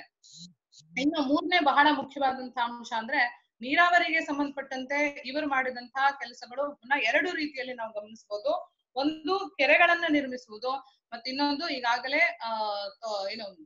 ಜೀರ್ಣಾವಸ್ಥೆಯಲ್ಲಿದ್ದಂತಹ ಕೆರೆಗಳನ್ನ ಇನ್ನೂ ಹೆಚ್ಚು ಜೀರ್ಣೋದ್ಧಾರಗೊಳಿಸಿ ಅದನ್ನ ಇನ್ನೊಂದಷ್ಟು ಕೃಷಿ ಯೋಗ್ಯವಾಗಿ ಮಾಡುವುದು. ಹಾಗಾಗಿ ಇವರು ಹೊಸ ಹೊಸ ಕೆರೆಗಳನ್ನ ನಿರ್ಮಾಣ ಮಾಡಿದ್ದನ್ನ ಗಮನಿಸಬಹುದು. ಹೊಸ ಕೆರೆಗಳು ಅಂದ್ರೆ ಅವರು ಹೊಸದಾಗಿ ಕಟ್ಸಿದ್ರು ಅನ್ನೋದ್ರ ಜೊತೆಗೆ ಕೆಲವೊಂದು ಕೆರೆಗಳು ಅವರ ತಾಯಿಯರ, ಅವರ ಸೋದರಿಯರ, ಅವರ ಹೆಂಡತಿಯರ ಹೆಸರಿನಲ್ಲಿ ಕೂಡ ಕೆರೆಗಳನ್ನ ಕಟ್ಸಿರೋದನ್ನ ನಾವು ಗಮನಿಸಬಹುದು. ಹಾಗಾಗಿ ಕೆಲವೊಮ್ಮೆ ಒಡೆದು ಹೋದ ಮತ್ತೆ ಬಿರುಕು ಬಿಟ್ಟ ಕೆರೆಗಳನ್ನ, ತೂಬುಗಳನ್ನ ದುರಸ್ತಿಗೊಳಿಸಿದ್ರ ಒಂದು ವಿಷಯಗಳು ಕೂಡ ನಮ್ಗೆ ಇವರ ಶಾಸನಗಳಲ್ಲಿ ಕಂಡು ಬರುತ್ತೆ. ಇದ್ದ ಕೆರೆಗಳನ್ನ ಅಂದ್ರೆ ಅವ್ರ ಗಂಗರ ಕಾಲದ ಕೆರೆಗಳನ್ನು ಅವ್ರು ಜೀರ್ಣೋದ್ಧಾರ ಮಾಡಿರೋದನ್ನ ನಾವು ಗಮನಿಸಬಹುದು.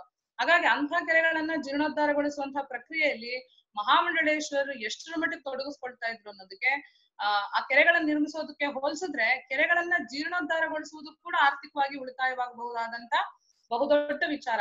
ಅದಕ್ಕೊಂದು ಉದಾಹರಣೆ ಕೊಡೋದಾದ್ರೆ, ಬೆಟ್ಟರಸ ದಂಡನಾಯಕ ಯಲಹಂಕ ನಾಡನ್ನ ಆಳ್ತಿದ್ದಾಗ ಹಿರಿಯ ಕೆರೆ ಬಡ್ದು ಹೋಗುತ್ತೆ. ಆಗ ಈ ದಂಡನಾಯಕನ ಆಣತಿಯಂತೆ ಕೈಮಾಡೆಯ ಅನ್ನುವನ್ನು 4 ವರ್ಷ ಅದನ್ನ ಪುನರ್ ನಿರ್ಮಿಸ್ತಾನೆ. ಅದಕ್ಕಾಗಿ ಆ ದಂಡನಾಯಕ ಯಲಹಂಕ ನಾಡಿನ ಸಮಸ್ತ ಪ್ರಜೆಗಳು ಸೇರಿ ಅವನಿಗೆ ಕೆಲವು ಭೂದಾನಗಳನ್ನ ಕೊಟ್ಟಿರ್ತಾರೆ. ಅದೇ ರೀತಿ ಚಕ್ರವರ್ತಿ ದಂಡನಾಯಕ, ಇಲ್ಲಿ ದಂಡನಾಯಕ ಅಂದ್ರೆ ಅವ್ನು ಮಹಾಮಂಡಳೇಶ್ವರ ಅಲ್ಲ ಅಂತ ಭಾವಿಸ್ಬೇಡಿ. ಮಹಾಮಂಡಳೇಶ್ವರನ ಅಧೀನದಲ್ಲಿದ್ದಂತ ದಂಡನಾಯಕರು ಕೂಡ ಅವ್ರ ಕೆಲಸಗಳನ್ನ ಮಾಡ್ತಿರ್ತಾರೆ. ಎಷ್ಟೋ ವೇಳೆ ಇವ್ ಮಹಾಮಂಡಳೇಶ್ವರ ಆಗಿದ್ರು ಕೂಡ ಮತ್ತೆ ದಂಡನಾಯಕ ಅನ್ನುವಂತ ಹೆಸರನ್ನೇ ಜೊತೆಲಿ ಸೇರಿಸ್ಕೊಂಡು ಕೂಡ ಅವನ ಶಾಸನಗಳಲ್ಲಿ ಹೇಳ್ಕೊಂಡಿರೋದನ್ನ ನಾವು ಗಮನಿಸಬಹುದು. ಹಾಗಾಗಿ ಅವನು ಒಂದು ಈ ತರದ ಒಂದು ಚಕ್ರವರ್ತಿ ದಂಡನಾಯಕ ಅನ್ನುವಂಥವನು ಕೂಡ ಕಲಿಕೆರೆಯನ್ನು ಒಡೆದು ಹೋಗುತ್ತೆ. ಒಡೆದೋದಾಗ ಆ ಕೆರೆಯನ್ನ ನಿರ್ಮಾಣ ಮಾಡೋದಕ್ಕೆ ಮುಂದೆ ಬರೋದಿಲ್ಲ. ಯಾರು ಅಂದ್ರೆ ಕೆರಳಬ್ಬನಹಳ್ಳಿ ಅನ್ನೋಂಥವ್ರು ಆ ತಮ್ಮ ಭಾಗದ ಒಡ್ಡನ್ನ ಕಟ್ಟೋದಿಲ್ಲ ಅಂತ ಹೇಳ್ಬಿಡ್ತಾರೆ.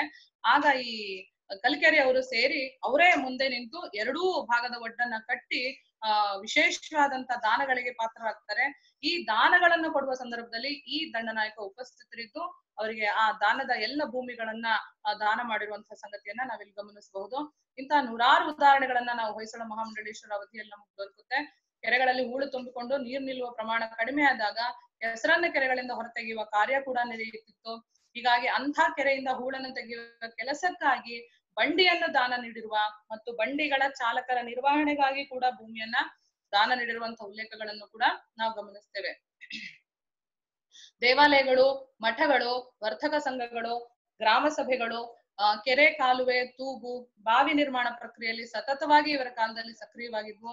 ಇಂಥ ನಿರ್ಮಾಣಗಳ ತರುವಾಯ ನಿರ್ಮಾಣ ಏನೋ ಮಾಡ್ಬಿಡ್ತೇವೆ, ಆದ್ರೆ ಆ ನಿರ್ಮಾಣ ಮಾಡಿದ ತರುವಾಯ ಅವುಗಳನ್ನ ಹೇಗ್ ನಿರ್ವಹಣೆ ಮಾಡ್ಬೇಕು, ಹೇಗ್ ಕಾಪಾಡ್ಕೊಂಡು ಬರ್ಬೇಕು ಅನ್ನುವ ಸೂಚನೆಗಳನ್ನ ಮತ್ತು ಎಚ್ಚರಿಕೆಯನ್ನ ಕೊಟ್ಟಿರೋದನ್ನು ಕೂಡ ನಾವು ಗಮನಿಸ್ತೇವೆ. ಅದಕ್ಕೊಂದು ಉದಾಹರಣೆ ಕೊಡೋದಾದ್ರೆ ಬೆಳ್ಳೂರಿನ ಶಾಸನದ ಪ್ರಕಾರ ತಂಬಿಯಣ್ಣ ಮತ್ತು ತಿರುವರಂಗ ಪೆರುಮಾಳ್, ತಂಬಿಯಣ್ಣ ಮತ್ತು ತಿರುವರಂಗ ಪೆರುಮಾಳ್ ನಂಬಿ ಅನ್ನುವಂತ ಇಬ್ಬರು ಕೂಡ ಮತ್ತೆ ಮಹಾಜನರಿಗೂ ಕೂಡ ಅವರಿಬ್ರು ಮತ್ತೆ ಈ ಮಹಾಜನರಿಗೂ ಕೂಡ ತಿರುನಾರಾಯಣಪುರ, ತೊಂಡನೂರು, ನಾಗಮಂಗಲ, ದಡಿಗ ಮೊದಲಾದ 18 ನಾಡುಗಳ ಶ್ರೀ ವೈಷ್ಣವರ ಮುಂದೆ ಒಂದು ಒಪ್ಪಂದ ಆಗುತ್ತೆ.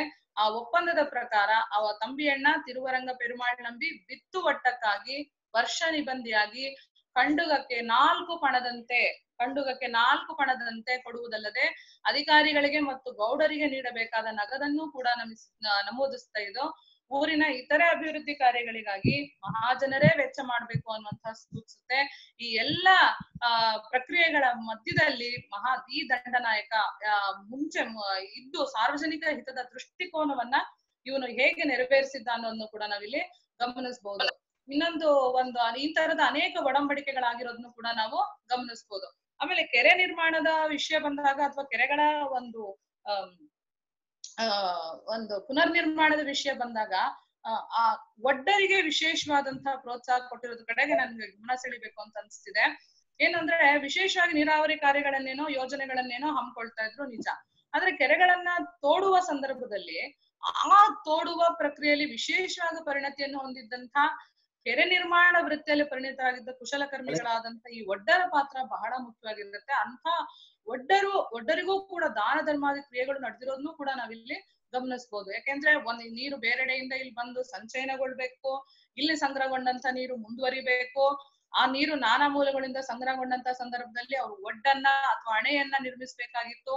ಮತ್ತೆ ಕೆರೆಯ ಮೇಲ್ಮೇಲೆ ನಿಲ್ಲುತ್ತಿದ್ದಂತಹ ನೀರು ಕಾನೆಗಳಿಗೆ, ಕೆರೆಯ ತೂಬಿನ ಮೂಲಕ ಹರಿದು ನಾಲೆಗಳಿಂದ ಸುತ್ತಮುತ್ತಲಿನ ಕೃಷಿ ಭೂಮಿಗಳಿಗೆ ನೀರನ್ನು ಪೂರೈಸುವಂತ ಈ ಸುದೀರ್ಘವಾದಂತ ಒಂದು ವ್ಯವಸ್ಥೆಗೆ ಈ ಒಡ್ಡರ ಒಂದು ಮಹತ್ವ, ವಿಶೇಷವಾದಂತಹ ಅಸ್ತಿತ್ವ ಮುಖ್ಯ ಆಗಿರುತ್ತೆ. ಇಂಥ ಒಂದು ಸಮುದಾಯಕ್ಕೂ ಕೂಡ ಇವರು ವಿಶೇಷವಾದಂತಹ ಒಂದು ದಾನಗಳನ್ನು ಕೊಟ್ಟಿರುವಂತಹ ವಿಷಯವನ್ನ ಗಮನಿಸಿದಾಗ ಹೇಗೆ ಇವರು ಕೆರೆಗಳ ನಿರ್ಮಾಣದಲ್ಲಿ ಇಂಥ ಕುಶಲಕರ್ಮಿಗಳನ್ನ ಅವರ ಕೌಶಲ್ಯವನ್ನ ಚೆನ್ನಾಗಿ ಬಳಸ್ಕೊಂಡಿದ್ರು ಅನ್ನೋದು ಕೂಡ ನಾವು ಗಮನಿಸಬಹುದು.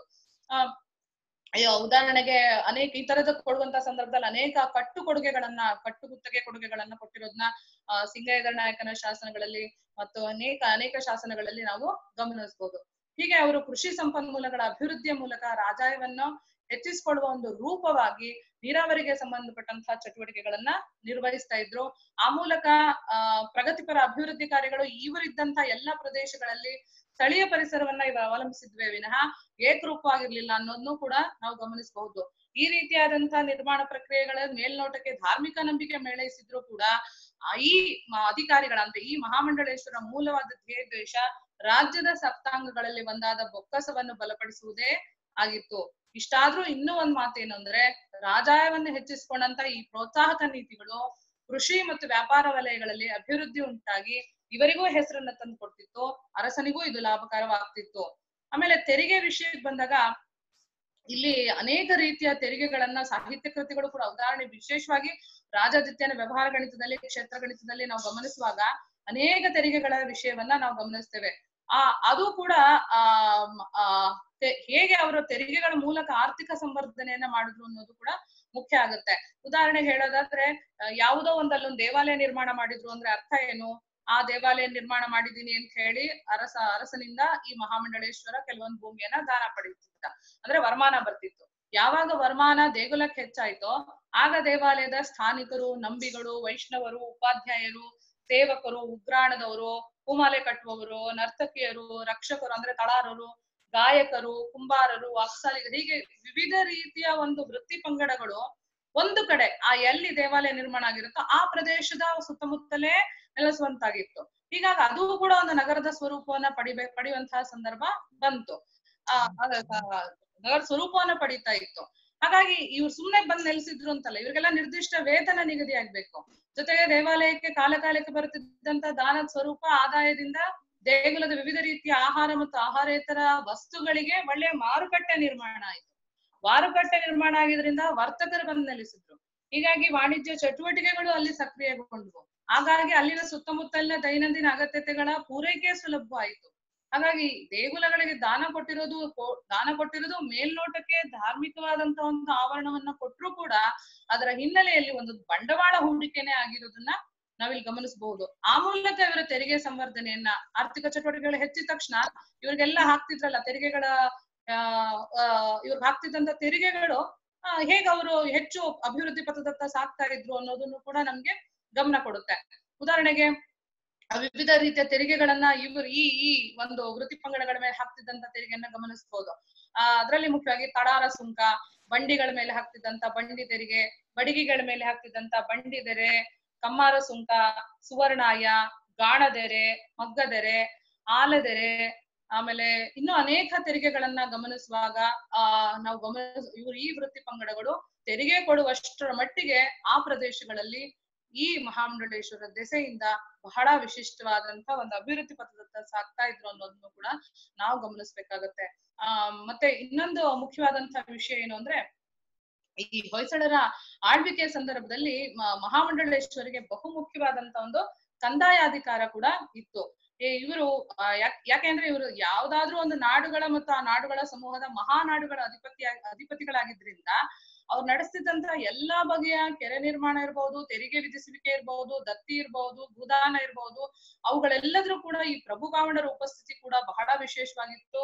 ಈ ಪ್ರಭುಗಾವಂಡರು ಮತ್ತು ಇವರು ಶೆಟ್ಟಿಗಳು ಇವರೆಲ್ಲ ಸೇರಿದ್ದಂತ ಒಂದು ನಾಡ ಸಭೆಯ ಮೂಲಕ ಸ್ಥಳೀಯವಾಗಿ ತೆರಿಗೆಗಳನ್ನ ವ್ಯವಸ್ಥಿತವಾಗಿ ಸಂಗ್ರಹಿಸುವ ಅಧಿಕಾರವನ್ನ ಕೂಡ ಹೊಂದಿದ್ರು ಅನ್ನೋದನ್ನ ಶಾಸನಾಧಾರಗಳಿಂದ ನಾವು ದೃಢಪಡಿಸಬಹುದು.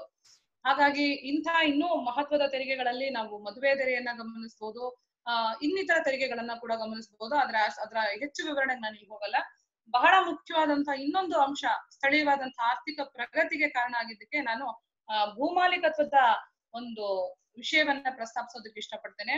ಭೂ ಆಧಾರಿತ ಅರ್ಥವ್ಯವಸ್ಥೆಯ ಮಹತ್ತರ ಪರಿಣಾಮಗಳಲ್ಲಿ ಸ್ವಂತ ಭೂಮಿಯನ್ನ ವ್ಯಕ್ತಿ ಹೊಂದಲು ಅಪಹರಿಸುತ್ತಿದ್ದು ಬಹಳ ಮುಖ್ಯ.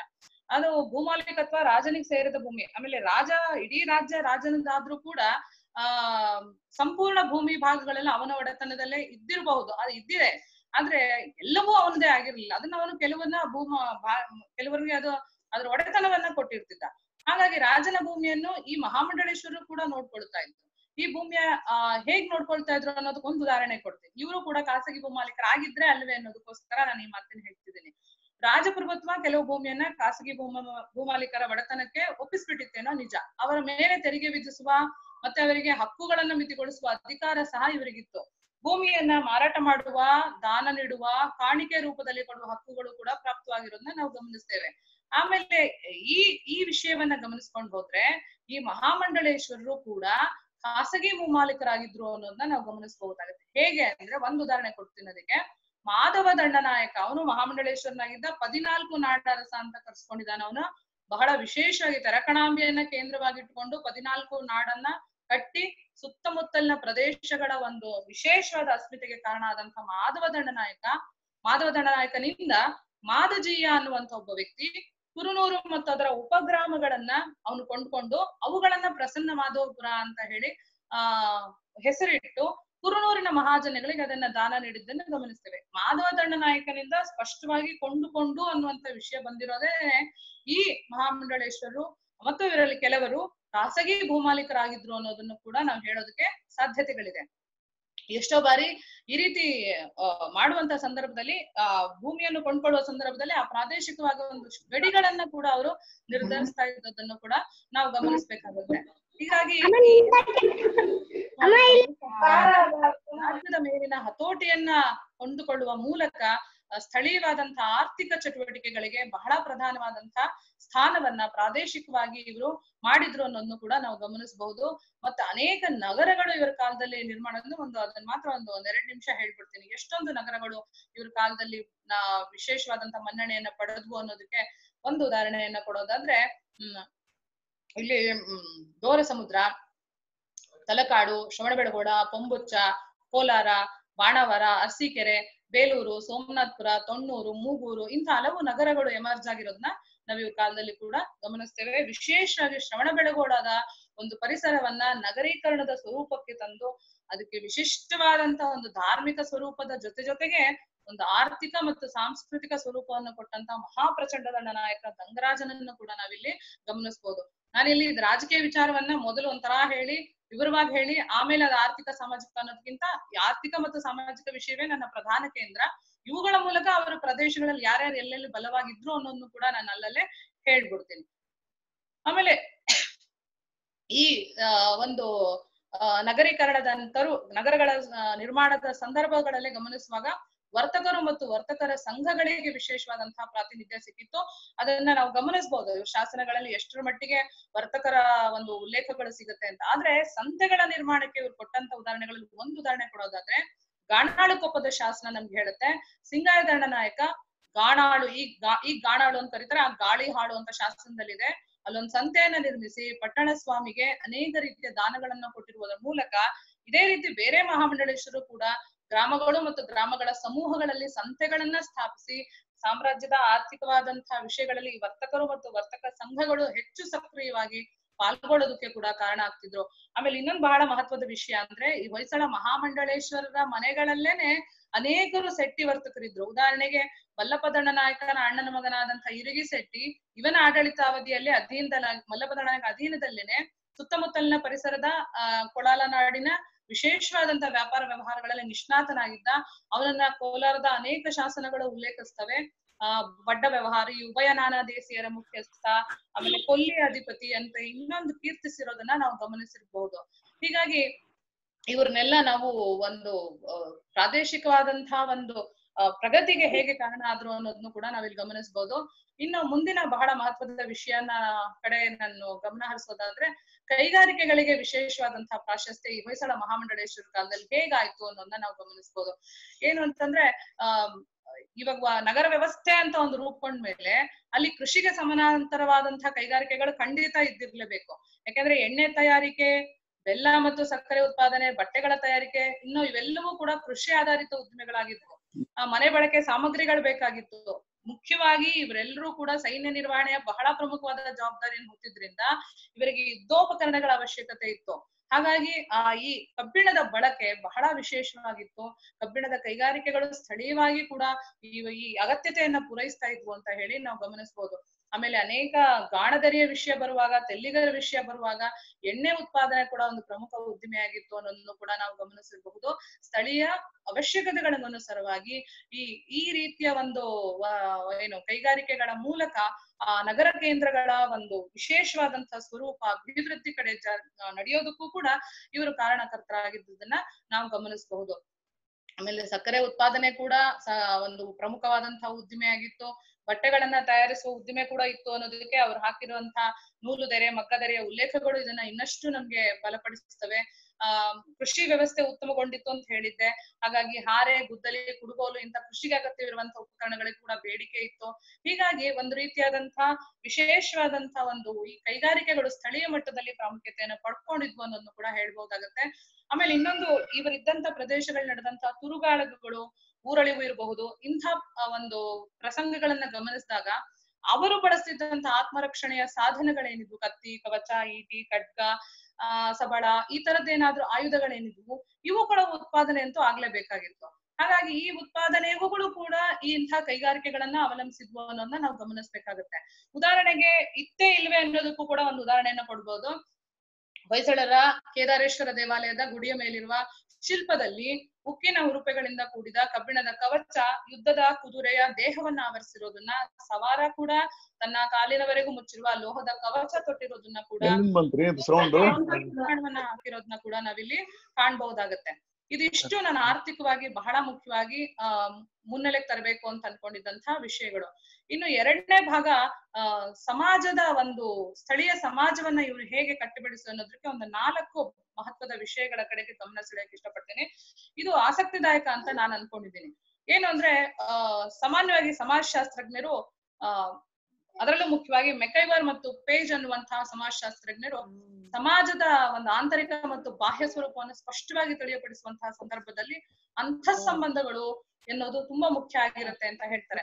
ಅಂದ್ರೆ ಅಂಥ ಸಂಬಂಧಗಳು ಅಂದ್ರೆ ಅಧಿಕಾರಿಗಳಿರ್ಬಹುದು, ಅವರ ಕೈ ಕೆಳಗಿನ ಪ್ರಜೆಗಳಿರ್ಬಹುದು, ರಾಜನಿರ್ಬಹುದು ಅಥವಾ ಈ ಅಧಿಕಾರಿಗಳಿರ್ಬಹುದು, ಇವರ ನಡುವೆ ಒಂದು ರೀತಿಯಾದಂತಹ ಒಂದು ಆರೋಗ್ಯಕರವಾದಂತಹ ಒಂದು ಅಂಥ ಸಂಬಂಧ ಇರುತ್ತೆ.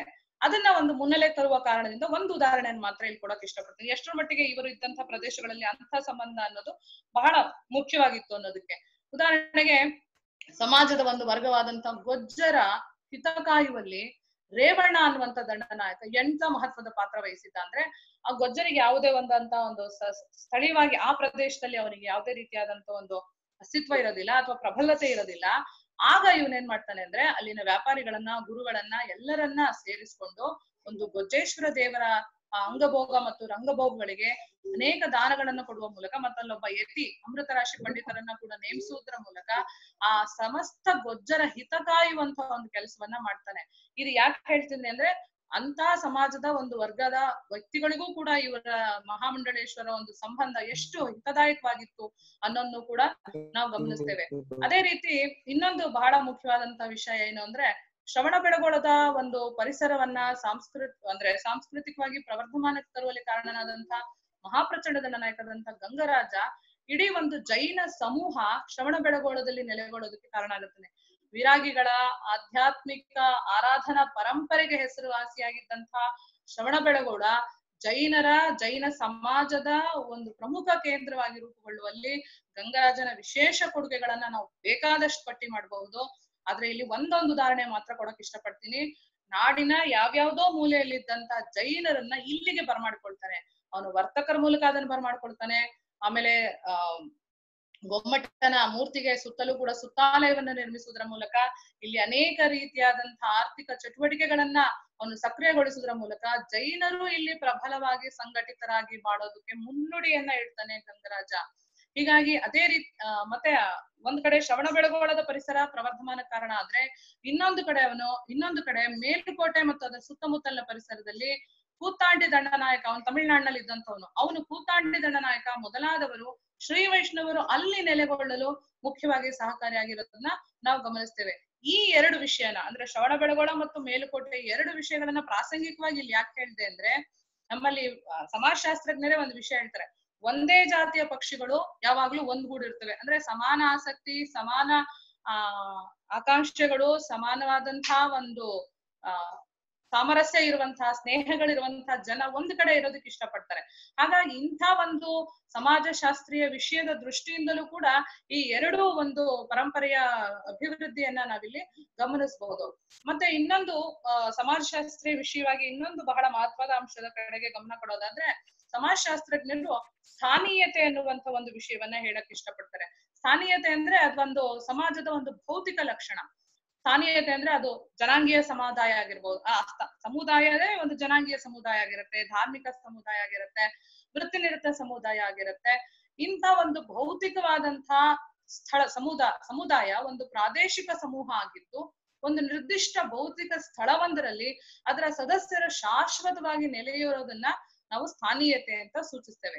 ಈ ಭೌತಿಕ ಸ್ಥಳ ಅದ್ ಯಾವುದೇ ಗ್ರಾಮ ಆಗಿರ್ಬಹುದು, ನಗರ ಆಗಿರ್ಬಹುದು, ಯಾವುದೇ ವಾಸಯೋಗ್ಯವಾದಂತಹ ಪ್ರದೇಶ ಇರ್ಬೋದು, ಚಿಕ್ಕದಿರಬಹುದು ಅಥವಾ ದೊಡ್ಡದಿರಬಹುದು.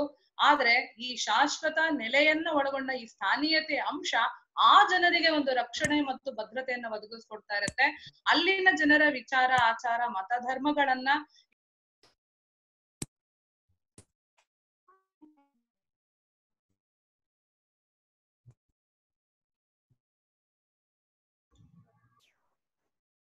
ಪ್ರದೀಪ್ ಅವರೇ, ಸೌಂಡ್ ಕಟ್ ಆಯ್ತು. ಪ್ರದೀಪ್ ಅವರೇ,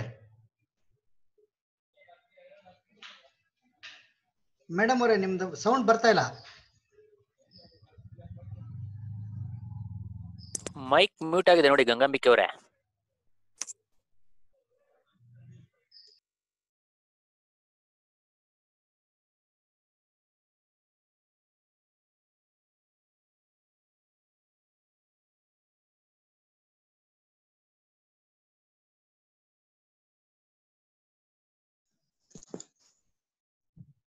ಮೇಡಮ್ ಮೈಕ್ ಮ್ಯೂಟ್ ಆಗಿದೆ.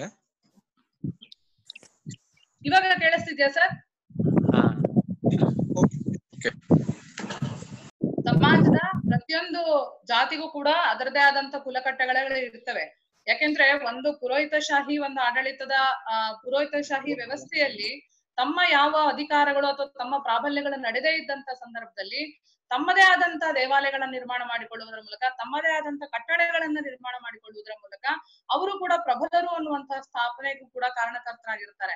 ಹಾಗಾಗಿ ಅಂತಹ ಕುಲಕೇಂದ್ರಿತ ನಿರ್ಮಿತಿಗಳು ಕೂಡ ಆಗಿದ್ದನ್ನ ನಾವಿಲ್ಲಿ ಗಮನಿಸಬಹುದು.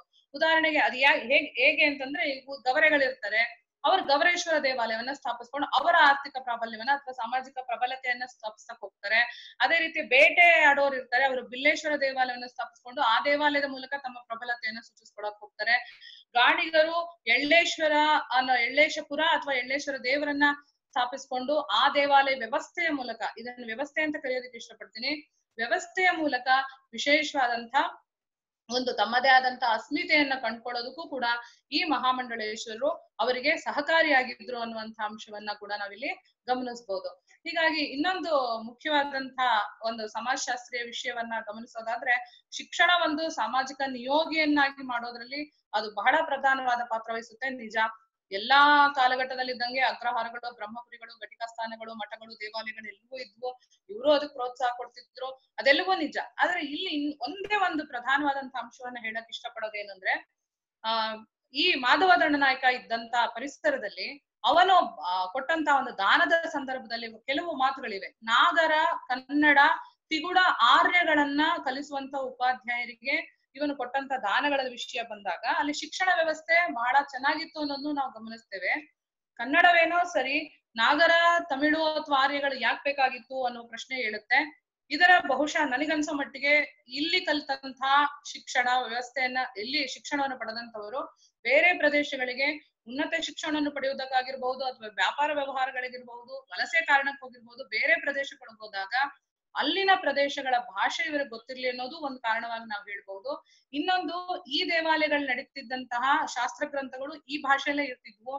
ಹಾಗಾಗಿ ಅವುಗಳನ್ನ ಅಧ್ಯಯನ ಮಾಡೋದಕ್ಕೂ ಕೂಡ ಸಹಕಾರಿಯಾಗಿತ್ತು. ಹೀಗಾಗಿ ಈ ಶಿಕ್ಷಣ ಅನ್ನುವಂಥದ್ದು ಈ ರೀತಿಯಾದಂತಹ ಒಂದು ವಿಭಿನ್ನ ದೃಷ್ಟಿಕೋನಗಳನ್ನ ಅಥವಾ ಆಶಯಗಳನ್ನು ಒಳಗೊಂಡಿತ್ತು ಅಂತ ಹೇಳೋದಕ್ಕೂ ಕೂಡ ನಾವು ಸಾಧ್ಯತೆಗಳು ಇದೆ. ಆಮೇಲೆ ಇನ್ನೊಂದು ವಿಷಯ ಅಂದ್ರೆ, ಇದೆಲ್ಲ ಔಪಚಾರಿಕ ಶಿಕ್ಷಣ ಆಗಿರಬಹುದು, ಆದ್ರೆ ಒಂದು ಅನೌಪಚಾರಿಕವಾದಂತ ಶಿಕ್ಷಣ ಹೇಗಿದ್ದಿರಬಹುದು ಅನ್ನೋದಕ್ಕೆ ಹೊಯ್ಸಳ ಮಹಾಮಂಡಳೇಶ್ವರ ಕಾಲದಲ್ಲಿದ್ದಂತ ಸಲ್ಲೇಖನದ ಸ್ಮಾರಕಗಳು, ಧಾರ್ಮಿಕ ಶಿಕ್ಷಣದ ಬಗ್ಗೆ ಹೇಳುವಾಗ ಬಿಸಿದಿಗಲ್ಲುಗಳು, ಶಾಸನಗಳ ಬೋಧನೆಯಲ್ಲಿ ತೊಡಗಿದ ಗುರುಗಳ ಚಿತ್ರಗಳನ್ನ ಗಮನಿಸಿದಾಗ ಧಾರ್ಮಿಕ ಶಿಕ್ಷಣದ ಪರಿಕಲ್ಪನೆ ಕೂಡ ನಮಗೆ ಬರುತ್ತೆ. ಮತ್ತೆ ಇನ್ನು ಶಾರೀರಿಕ ಶಿಕ್ಷಣದ ವಿಷಯವಾಗಿ ನಾವು ಒಂದೆರಡು ಮಾತನ್ನ ಹೇಳೋದಾದ್ರೆ, ಕೇಳಿ ಈ ಹೊಯ್ಸಳ ಮಹಾಮಂಡಳೇಶ್ವರರು ಸೇನಾಧಿಪತಿಗಳಾಗಿದ್ರು ತಮ್ಮ ಪ್ರಾರಂಭದ ಕಾಲಘಟ್ಟದಲ್ಲಿ. ಹೀಗಾಗಿ ತಮ್ಮ ದಕ್ಷತೆ ಮತ್ತು ಸಾಮರ್ಥ್ಯ ಪ್ರತಿಭೆಗಳಿಂದ ಇವರು ದೇಹದಾಢ್ಯತೆಯನ್ನ ಮುಖ್ಯವಾಗಿ ಅವರು ಸುಸ್ಪಷ್ಟಗೊಳಿಸ್ಬೇಕಾಗಿತ್ತು. ಅವರು ಅಂತ ಒಂದು ದೇಹದಾಢ್ಯತೆಯನ್ನ ರೂಪುಗೊಳಿಸುವಂತ ಗರಡಿ ಮನೆಗಳು ಖಂಡಿತ ಈ ಪ್ರದೇಶಗಳಲ್ಲಿ ಅಸ್ತಿತ್ವದಲ್ಲಿ ಇದ್ದಿರಬೇಕು. ಆ ಮೂಲಕ ಒಂದು ಶಾರೀರಿಕ ಶಿಕ್ಷಣ ನಡೀತಿದ್ದಿರಬಹುದು ಅನ್ನುವಂತ ಒಂದು ವಿಷಯವನ್ನ ನಾವು ಗಮನಿಸಬಹುದು. ಇನ್ನೊಂದು ಸಮಾಜಶಾಸ್ತ್ರೀಯ ವಿಷಯ ಅಂದ್ರೆ ಒಂದು ಸ್ವಾಂಗೀಕರಣ, ಸ್ವ ಅಂಗೀಕರಣ. ಇದಕ್ಕೊಂದು ಉದಾಹರಣೆ ಅಂದ್ರೆ ಸ್ವಾಂಗೀಕರಣ ಏನು ಅಂದ್ರೆ, ಒಂದು ವಿಷಯವಾದ ಒಂದು ಸಂಸ್ಕೃತಿಯ ಒಂದು ವಿಷಯವನ್ನ ಅಥವಾ ಒಂದು ವಿಚಾರವನ್ನ ಅಥವಾ ಒಂದು ಪರಂಪರೆಯನ್ನ, ಒಂದು ಆರಾಧನೆಯನ್ನ ತನಗೆ ಇಷ್ಟವಾಗುವ ಮಟ್ಟಿಗೆ ಅದು ತನ್ನನ್ನ ಪ್ರಭಾವಿಸಿದಾಗ ಅದನ್ನ ಅವನು ಅನುಸರಿಸುವಂತಹ ಒಂದು ಅವಕಾಶ ಅವನಿಗಿತ್ತು. ಅಂತ ಒಂದು ವಿಷಯವನ್ನ ಸ್ವಾಂಗೀಕರಣ ಅಂತ ಕರಿತೇವೆ. ಅದು ಮತಧರ್ಮವನ್ನ ತೊರೆದು ಇನ್ನೊಂದು ಮತಧರ್ಮವನ್ನ ಸ್ವೀಕರಿಸುವಂತಹ ಪ್ರಕ್ರಿಯೆಯಾದ್ರೂ ಆಗಿದ್ದಿರಬಹುದು, ಅಥವಾ ಇನ್ನು ಬೇರೆ ರೀತಿಯಲ್ಲಿ ಜೀವನ ಕ್ರಮವನ್ನ ಅನುಸರಿಸಿ ಬೇರೆ ಜೀವನ ಕ್ರಮಕ್ಕೆ ಪ್ರಭಾವಿತರಾಗಿ ಅನುಸರಿಸುವಂತಹ ಕ್ರಿಯೆ ಕೂಡ ಸ್ವ ಅಂಗೀಕರಣ. ಅದು ತುಂಬಾ ಭಿನ್ನವಾಗಿರ್ತದೆ, ಪ್ರದೇಶಗಳಿಂದ, ವ್ಯಕ್ತಿಗಳಿಂದ ಎಲ್ಲವೂ ಕೂಡ ಅದು ಭಿನ್ನವಾಗಿರ್ತದನ್ನ ನಾವು ಗಮನಿಸ್ತೇವೆ. ಯಾಕೆಂದ್ರೆ ಇದಕ್ಕೊಂದು ಉದಾಹರಣೆ ಕೊಡೋದಾದ್ರೆ, ಸೋಮಯ ದಂಡನಾಯಕ ಸಂವರ್ಧಿಸಿದಂತ ಸೋಮನಾಥನ ಆರಾಧನಾ ಪರಂಪರೆ, ಪೆರುಮಾಳೆ ದಂಡನಾಯಕನ ಮುನ್ನೆಲೆಗೆ ತಂದಂತ ಅಲ್ಲಾಳನಾಥನ ಪರಂಪರೆಗಳನ್ನ ಸ್ಥಳೀಯವಾಗಿ ಅವರಿದ್ದಂತ ಪ್ರದೇಶಗಳಲ್ಲಿ ನಿಧಾನವಾಗಿ ಜನ ಅದನ್ನ ಅಂಗೀಕರಿಸ್ತಾ ಹೋಗ್ತಾರೆ. ಹಾಗಾಗಿ ಸ್ವಾಂಗೀಕರಣ ಅನ್ನುವಂತ ಪ್ರಕ್ರಿಯೆ ಕೂಡ ಇಲ್ಲಿ ಬಹಳ ಮಹತ್ವದ ವಿಷಯ ಆಗತ್ತೆ. ಇನ್ನು ಸಮಾಜದ ವಿಷಯಕ್ಕೆ ಬಂದಾಗ ಮರಣ ಪದ್ಧತಿಗಳಿರೋದನ್ನ ಗಮನಿಸ್ತೇವೆ. ಎಲ್ಲಾ ಮರಣ ಪದ್ಧತಿಗಳನ್ನ ನಾನು ಇಲ್ಲಿ ಹೇಳಕ್ ಇಷ್ಟಪಡಲ್ಲ, ಬಹಳ ವಿಶೇಷವಾಗಿ ಒಂದು ಮರಣ ಪದ್ಧತಿಯ ಕಡೆಗೆ ಗಮನ ಸೆಳೆಯೋದಕ್ಕೆ ಇಷ್ಟಪಡ್ತೇನೆ. ಅದು ಗರುಡ ಪದ್ಧತಿ. ಅದರಲ್ಲೂ ವಿಶೇಷವಾಗಿ ಮಹಾಮಂಡಲೇಶ್ವರ ಸಂಬಂಧಪಟ್ಟಂಗೆ ಹೇಳೋದಾದ್ರೆ ಅಗ್ರಹಾರ ಬಾಚಳಿಯ ಹುಣಸೇಶ್ವರ ದೇಗುಲದ ಆವರಣದಲ್ಲಿರುವಂತಹ 3 ಗರುಡ ಕಂಬಗಳನ್ನ ನಾವು ಗಮನಿಸಬಹುದು. ಮುಗಿಲ ಕುಲದ ಗರುಡರಾದ ಬಗೆಯನ್ನ ಇದು ತಿಳಿಸುತ್ತೆ. ಗಂಡನಾರಾಯಣ ಶೆಟ್ಟಿ ಮತ್ತು ಅವನ ವಂಶೀಯರೆಲ್ಲರೂ ಕೂಡ ಇಲ್ಲಿ ಆತ್ಮ ಬಲಿಯಾದದ್ದನ್ನ ನಾವು ಗಮನಿಸಬಹುದು. 3 ಕಂಬಗಳನ್ನ ಒಂದೇ ಬಗೆಯಲ್ಲಿ ಶೈಲಿಯಲ್ಲಿ ನಿರ್ಮಾಣವಾಗಿರೋದನ್ನ ನಾವು ಗಮನಿಸ್ಬೇಕು. ಆ ಗರುಡರಾದಂತಹ ಉದ್ದೇಶವಾದ್ರೂ ಏನು? ಬಹುಶಃ ಈ ಅಗ್ರಹಾರ ಬಾಚಳ್ಳಿ ಅನ್ನುವಂಥದ್ದು ಅವರ ಆಳ್ವಿಕೆ ಪ್ರದೇಶದ ಅಂದ್ರೆ ಕಬ್ಬಾಹು ನಾಡು ಇವರ ಆಳ್ವಿಕೆ ಪ್ರದೇಶ ಆಗಿತ್ತು, ಅದರ ಕೇಂದ್ರ ಸ್ಥಾನ ಆಗಿದ್ದಿರುವ ಸಾಧ್ಯತೆ ಇದೆ, ಅಥವಾ ಅವರ ಸ್ವಸ್ಥಳನೂ ಆಗಿರೋ ಸಾಧ್ಯತೆ ಇದೆ. ಅದಕ್ಕೋಸ್ಕರ ಅಷ್ಟು ಕಂಬಗಳನ್ನ ಅಷ್ಟು ಜನರು ಇಲ್ಲಿ ಗರುಡರಾಗಿದ್ದ ವಿಚಾರವನ್ನ ನಮ್ಗೆ ತಿಳಿದು ಬರುತ್ತೆ. ಈ 3 ಸ್ತಂಭಗಳ ಮೇಲೆ ತಲಾ ಒಂದರಂತೆ ಬೃಹತ್ತಾದಂತಹ ಒಂದು ಗಜಗಳಿರುವುದನ್ನ ನಾವು ಕಾಣ್ಬಹುದು. ಅವುಗಳ ಮೇಲೆ ಗರುಡ ನಾಯಕರಿದ್ದಾರೆ, ಅವರವರ ಮಡದಿಯರಿದ್ದಾರೆ, ಅವರವರ ಲೆಂಕಿತಿಯರನ್ನ ಇರೋದನ್ನ ಇಲ್ಲಿ ಶಿಲ್ಪೀಕರಿಸಿದ್ದಾರೆ. ಗಜಗಳ ಕಾಲಿನಿಂದ ಕೆಳಗಿನ ಪಟ್ಟಿಯಾಕಾರದ ಸುತ್ತಲಿನ ಭಾಗಗಳಲ್ಲಿ ಇವರು ಹೇಗೆ ಗರುಡರಾದ್ರು ಅನ್ನುವಂತ ಚಿತ್ರಣವನ್ನ ನಾವು ಸೂಕ್ಷ್ಮ ಗಮನಿಸಬಹುದು. ಆದ್ರೆ ಅದಕ್ಕಿಂತ ಸೂಕ್ಷ್ಮ ಸಂಗತಿ ಏನು ಅಂದ್ರೆ ಮೇಲಿರುವಂತ 3 ಆನೆಗಳ ಶಿಲ್ಪಗಳಲ್ಲಿ ಒಂದು ಬಗೆಯ ಚಲನಶೀಲತೆಯನ್ನ ನಾವಿಲ್ಲಿ ಗಮನಿಸಬಹುದು. ಆ ವೀರರು ಆತ್ಮಾರ್ಪಣೆ ಮಾಡಿಕೊಳ್ಳಲು ಹೋಗ್ತಿರುವ ಕ್ರಿಯೆಯನ್ನ ಅವನು ಚಲನಶೀಲತೆಯನ್ನ ಎಷ್ಟು ಚೆನ್ನಾಗಿ ದೃಶ್ಯೀಕರಿಸಿದ್ದಾನೆ ಅನ್ನೋದನ್ನು ಗಮನಿಸಬಹುದು. ಇದಕ್ಕಿಂತ ಬಹಳ ಮುಖ್ಯವಾದಂತಹ ವಿಷಯ ಏನು ಅಂದ್ರೆ ಆ ಗರುಡ ಆನೆಯ ಮಸ್ತಕದ ಮೇಲೆ ಗರುಡನ ಸೊಗಸಾದ ವೀರಾವೇಶ ಪೂರಿತವಾದಂತಹ ಶಿಲ್ಪದಲ್ಲಿ ಗರುಡ ತನ್ನ 2 ಕೈಗಳನ್ನ ಅಗಲಿಸಿ ಅಪ್ಪುವ ರೀತಿಯಲ್ಲಿ ಹಿಡ್ಕೊಂಡಿರೋದನ್ನ ನಾವು ಗಮನಿಸಬಹುದು. ಆನೆಯ ಬೆನ್ನಿನ ಮೇಲೆ ಕುಳಿತಿರುವಂತಹ ಪೈಕಿ ಕುಳಿತಿರುವ 4-5 ಜನ ಕೂತಿದ್ದಾರೆ. ಅದರಲ್ಲಿ ಮುಂದೆ ಕುಳಿತಿರುವವನೇ ಗರುಡ ಅನ್ನೋದನ್ನ ಸೂಚಿಸೋಕೋಸ್ಕರ ಅವನ ಎಡಗೈಯನ್ನ ಹಿಡಿದು ಮುಂದಕ್ಕೆ ದಾಂಗುಡಿ ಹಿಡಿತಿರುವಂತಹ ಒಂದು ಚಲನಶೀಲತೆಯನ್ನ ಅಲ್ಲಿ ಶಿಲ್ಪೀಕರಿಸೋದನ್ನ ಗಮನಿಸಬಹುದು. ಆದ್ರೆ ಇವರು ಹೇಗೆ ಬಲಿಯಾದರು ಅನ್ನೋದಕ್ಕೆ ಸ್ಪಷ್ಟವಾದ ಅಂದ್ರೆ ಹೇಗೆ ಗರುಡರಾದರು ಅನ್ನೋದಕ್ಕೆ ಸ್ಪಷ್ಟವಾದ ಆಕಾರಗಳು ಇವರ ಶಾಸನಗಳಲ್ಲಿ ಇಲ್ಲ. ಆದ್ರೆ ಒಂದು ಸಾಲು ಪದೇ ಇವರ ಶಾಸನಗಳಲ್ಲಿ ಬರೋದನ್ನ ನಾವು ಗಮನಿಸಬಹುದು. ಸ್ವಲ್ಪ ಸೂಕ್ಷ್ಮವಾಗಿ ಗಮನಿಸೋದಾದ್ರೆ ಗಜಮಸ್ತಕದಲ್ಲಿ 6 ಬಾರಿ ಗರುಡನನ್ನಪ್ಪಿ ಪಾಸೆಯಂ ಪೂರೈಸಿದನು. ಅವ್ರ ಎಲ್ಲ ವಂಶೀಯರಿಗೂ ಇದೇ ವಾಕ್ಯವೇ ಇರೋದನ್ನ ನಾವು ಗಮನಿಸಬಹುದು. ಇದನ್ನ ಎಚ್ಚರಿಕೆಯಿಂದ ಗಮನಿಸಿದ್ರೆ ಸ್ವಲ್ಪ ಸಮೀಪದ ಅರ್ಥವನ್ನಾದ್ರೂ ನಾವು ಹುಡುಕಲು ಪ್ರಯತ್ನ ಪಟ್ಟಿದ್ದೇನೆ. ಯಾಕೆ ಅಂದ್ರೆ ಇದು ಅವ್ರೇನು ಆನೆಯಿಂದ ತುಳಿಸ್ಕೊಂಡ್ ಸತ್ರ, ಶಿರ ಕತ್ತರಿಸ್ಕೊಂಡ್ ಸತ್ರ, ಅಲ್ಲಿಂದ ಶೂಲಕ್ ಬಿದ್ದ ಸತ್ರ, ಉರಿಗೆ ಬಲಿಯಾದ್ರ ಅನ್ನುವ ಯಾವ ಆಕಾರಗಳು ನಮಗೆ ಸಿಕ್ಕಿಲ್ಲ. ಹಾಗಾಗಿ ಇಲ್ಲಿ ಗಜಮಸ್ತಕದಲ್ಲಿ ಅರ್ಥ ಆಗುತ್ತೆ, ಗರುಡನನ್ನಪ್ಪಿ ಬಾಸೆಯಂ ಪೂರೈಸಿದನ ಎಲ್ಲ ಅರ್ಥ ಆಗುತ್ತೆ. ಆದ್ರೆ 6 ಬಾರಿ ಅನ್ನೋದು ಪದೇ ಬಂದಾಗ 6 ಬಾರಿ ಅನ್ನುವ ಅರ್ಥವನ್ನ ನಾವು ತಗೊಳ್ಬಾರ್ದು. ಯಾಕಂದ್ರೆ ಅಲ್ಲಿ ಶಕಟ ರೇಫ ಇದೆ. 6 ಅನ್ನುವಂತಹ ಪದಕ್ಕೆ ನಿಘಂಟುಗಳು ಒಣಗು ಮತ್ತು ಬತ್ತು ಅನ್ನುವಂತಹ ಅರ್ಥವನ್ನ ಕೊಡ್ತವೆ. ಬಾರಿ ಅನ್ನುವಂತಹ ಪದಕ್ಕೆ ಇಳಿಜಾರಿನ ಪ್ರದೇಶ ಅನ್ನುವಂತಹ ಅರ್ಥವನ್ನ ಕೊಡುತ್ತೆ. ಹಾಗಾಗಿ ಇವರು ಇಳಿಜಾರಿನ ಪ್ರದೇಶದಲ್ಲಿ ಆನೆಯ ತಲೆಯ ಮೇಲೆ ನಿಂತು ಅತ್ಯಂತ ಕಡಿದಾದ ಇಳಿಜಾರಿನ ಪ್ರದೇಶದಲ್ಲಿ ಆ ಕಡೆ ಬೀಳಬಾರ್ದು, ಅಂದ್ರೆ ಬದುಕುಳಿಯೋ ಸಾಧ್ಯತೆ ಇರುತ್ತಲ್ಲ, ಅದಕ್ಕೋಸ್ಕರ ಆನೆಯ ತಲೆ ಮೇಲೆ ನಿಂತು ಅತ್ಯಂತ ಕಡಿದಾದ ಇಳಿಜಾರಿನ ಪ್ರದೇಶದಲ್ಲಿ ಬಿದ್ದು ಗರುಡನೆಂಬ ಅಭಿಧಾನಕ್ಕೆ ಪಾತ್ರರಾಗಿ ಹಿಂದೆ ತಾವು ಕೊಟ್ಟ ಭಾಷೆಯನ್ನ ಪೂರೈಸಿದ್ರು ಅನ್ನುವಂತ ಅರ್ಥವನ್ನ ಈ ವಾಕ್ಯಕ್ಕೆ ಹೇಳಕ್ ಇಷ್ಟಪಡ್ತಿದ್ದೀನಿ. ಅಗ್ರಹಾರ ಬಾಚಳ್ಳಿಯ 3 ಸ್ತಂಭಗಳ ಮೇಲೆ ಕುಳಿತಿರುವಂತಹ ಮೊದಲನೇ ವ್ಯಕ್ತಿಯ ಕೈ ಹಿಡಿದು ಒಂದಾದ ಮೇಲೊಂದರಂತೆ ಹೆಜ್ಜೆಗಳನ್ನ ಹಿಮ್ಮುಖವಾಗಿ ಇಟ್ಟು ಬೀಳುತ್ತಿರುವ ದೃಶ್ಯವನ್ನು ಗಮನಿಸಿದ್ರೆ ಒಬ್ಬೊಬ್ಬರಾಗಿ ಕೈ ಹಿಡಿದು ಅವರು ಒಮ್ಮೆಗೆ ಆನೆಯ ಮೇಲಿನಿಂದ ಕೆಳಗೆ ಬೀಳುತ್ತಿರುವುದನ್ನ ನಾವು ಸೂಕ್ಷ್ಮಗ್ರಾಹಿಯಾಗಿ ಅರಿಯೋದಕ್ಕೆ ಸಾಧ್ಯತೆ ಇದೆ. ಹಿಂದಿರುವವರು ಲೆಂಕರು, ಮುಂದೆ ಇರುವವನು ಗರುಡ ಎನ್ನುವುದನ್ನು ಸೂಚಿಸುವುದಕ್ಕಾಗಿ 3 ಸ್ತಂಭಗಳ ಮೇಲೆ ಆನೆಗಳ ಶಿಲ್ಪದ ತಲೆಯ ಮೇಲೆ ಒಬ್ಬನೇ ಗರುಡನ ಶಿಲ್ಪವನ್ನ ಶಿಲ್ಪೀಕರಿಸಿರೋದನ್ನ ನಾವು ಗಮನಿಸಬಹುದು. ಹಾಗಾಗಿ ಇವರೂ ಕೂಡ ಈ ಬಹಳ ವಿಶೇಷವಾದಂತಹ ಗರುಡ ಪದ್ಧತಿಯನ್ನು ಈ ಮಹಾಮಂಡಲೇಶ್ವರ ವಿಚಾರವಾಗಿ ಹೇಳೋದಕ್ಕೆ ನಾನು ಇಷ್ಟಪಡ್ತೇನೆ. ಇದಿಷ್ಟು ನನ್ನ ಬಹಳ ಪ್ರಧಾನವಾದಂತಹ ಅಧ್ಯಯನದ ಒಂದು ಕೇಂದ್ರೀಕರಣದ ಭಾಗ ಆಗಿತ್ತು.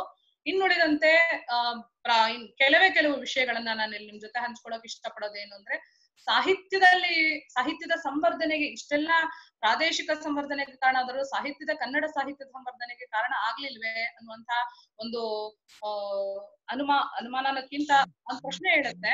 ಹಾಗಾಗಿ ನಾವು ಗಮನಿಸೋದಾದ್ರೆ ಇಲ್ಲಿ ಅವರ ಬಹುಪಾಲು ಮಹಾಮಂಡಲೇಶ್ವರ ಶಾಸನಗಳು ಕನ್ನಡದಲ್ಲೇ, ವೀರಬಲ್ಲಾಳನ್ ಶಾಸನ ಅಥವಾ ಬೇರೆ ರಾಜನ ಶಾಸನ ತಮಿಳ್ನಲ್ಲಿದ್ರೆ ಈ ಮಹಾಮಂಡಲೇಶ್ವರರ ಎಲ್ಲ ಶಾಸನಗಳು ಕೂಡ ಕನ್ನಡ ಭಾಷೆಯಲ್ಲಿ, ಅದರಲ್ಲೂ ಮಧ್ಯಕಾಲೀನ ಅಲ್ಲ ನಡುಗನ್ನಡದ ವೈಲಕ್ಷಣಗಳನ್ನು ಒಳಗೊಂಡಂತಹ ಭಾಷೆಯ ಮತ್ತು ಲಿಪಿಯ ಅದ್ಭುತವಾದಂತಹ ಉದಾಹರಣೆಗಳನ್ನ ಇವರ ಶಾಸನ ಪಠ್ಯಗಳಲ್ಲಿ ನಾವು ಗುರುತಿಸೋದಕ್ಕೆ ಸಾಧ್ಯ ಇದೆ. ಅದರಲ್ಲಿ ಈ ಮಹಾಮಂಡಲೇಶ್ವರ ಸಾಹಿತ್ಯದ ಸಂವರ್ಧನೆಗೆ ಹೇಗ್ ಕಾರಣ ಆದ್ರು ಅನ್ನೋದನ್ನ, ಅದರಲ್ಲೂ ಪ್ರಾದೇಶಿಕತೆ ಹಿನ್ನೆಲೆಯನ್ನು ನಾವು ಗಮನಿಸೋದಾದ್ರೆ, ಒಂದು ಇವರೇ ಕವಿಗಳಾಗಿದ್ರು ಕೆಲವರು, ಕೆಲವರು ಕವಿಗಳಿಗೆ ಆಶ್ರಯ ನೀಡಿದ್ರು.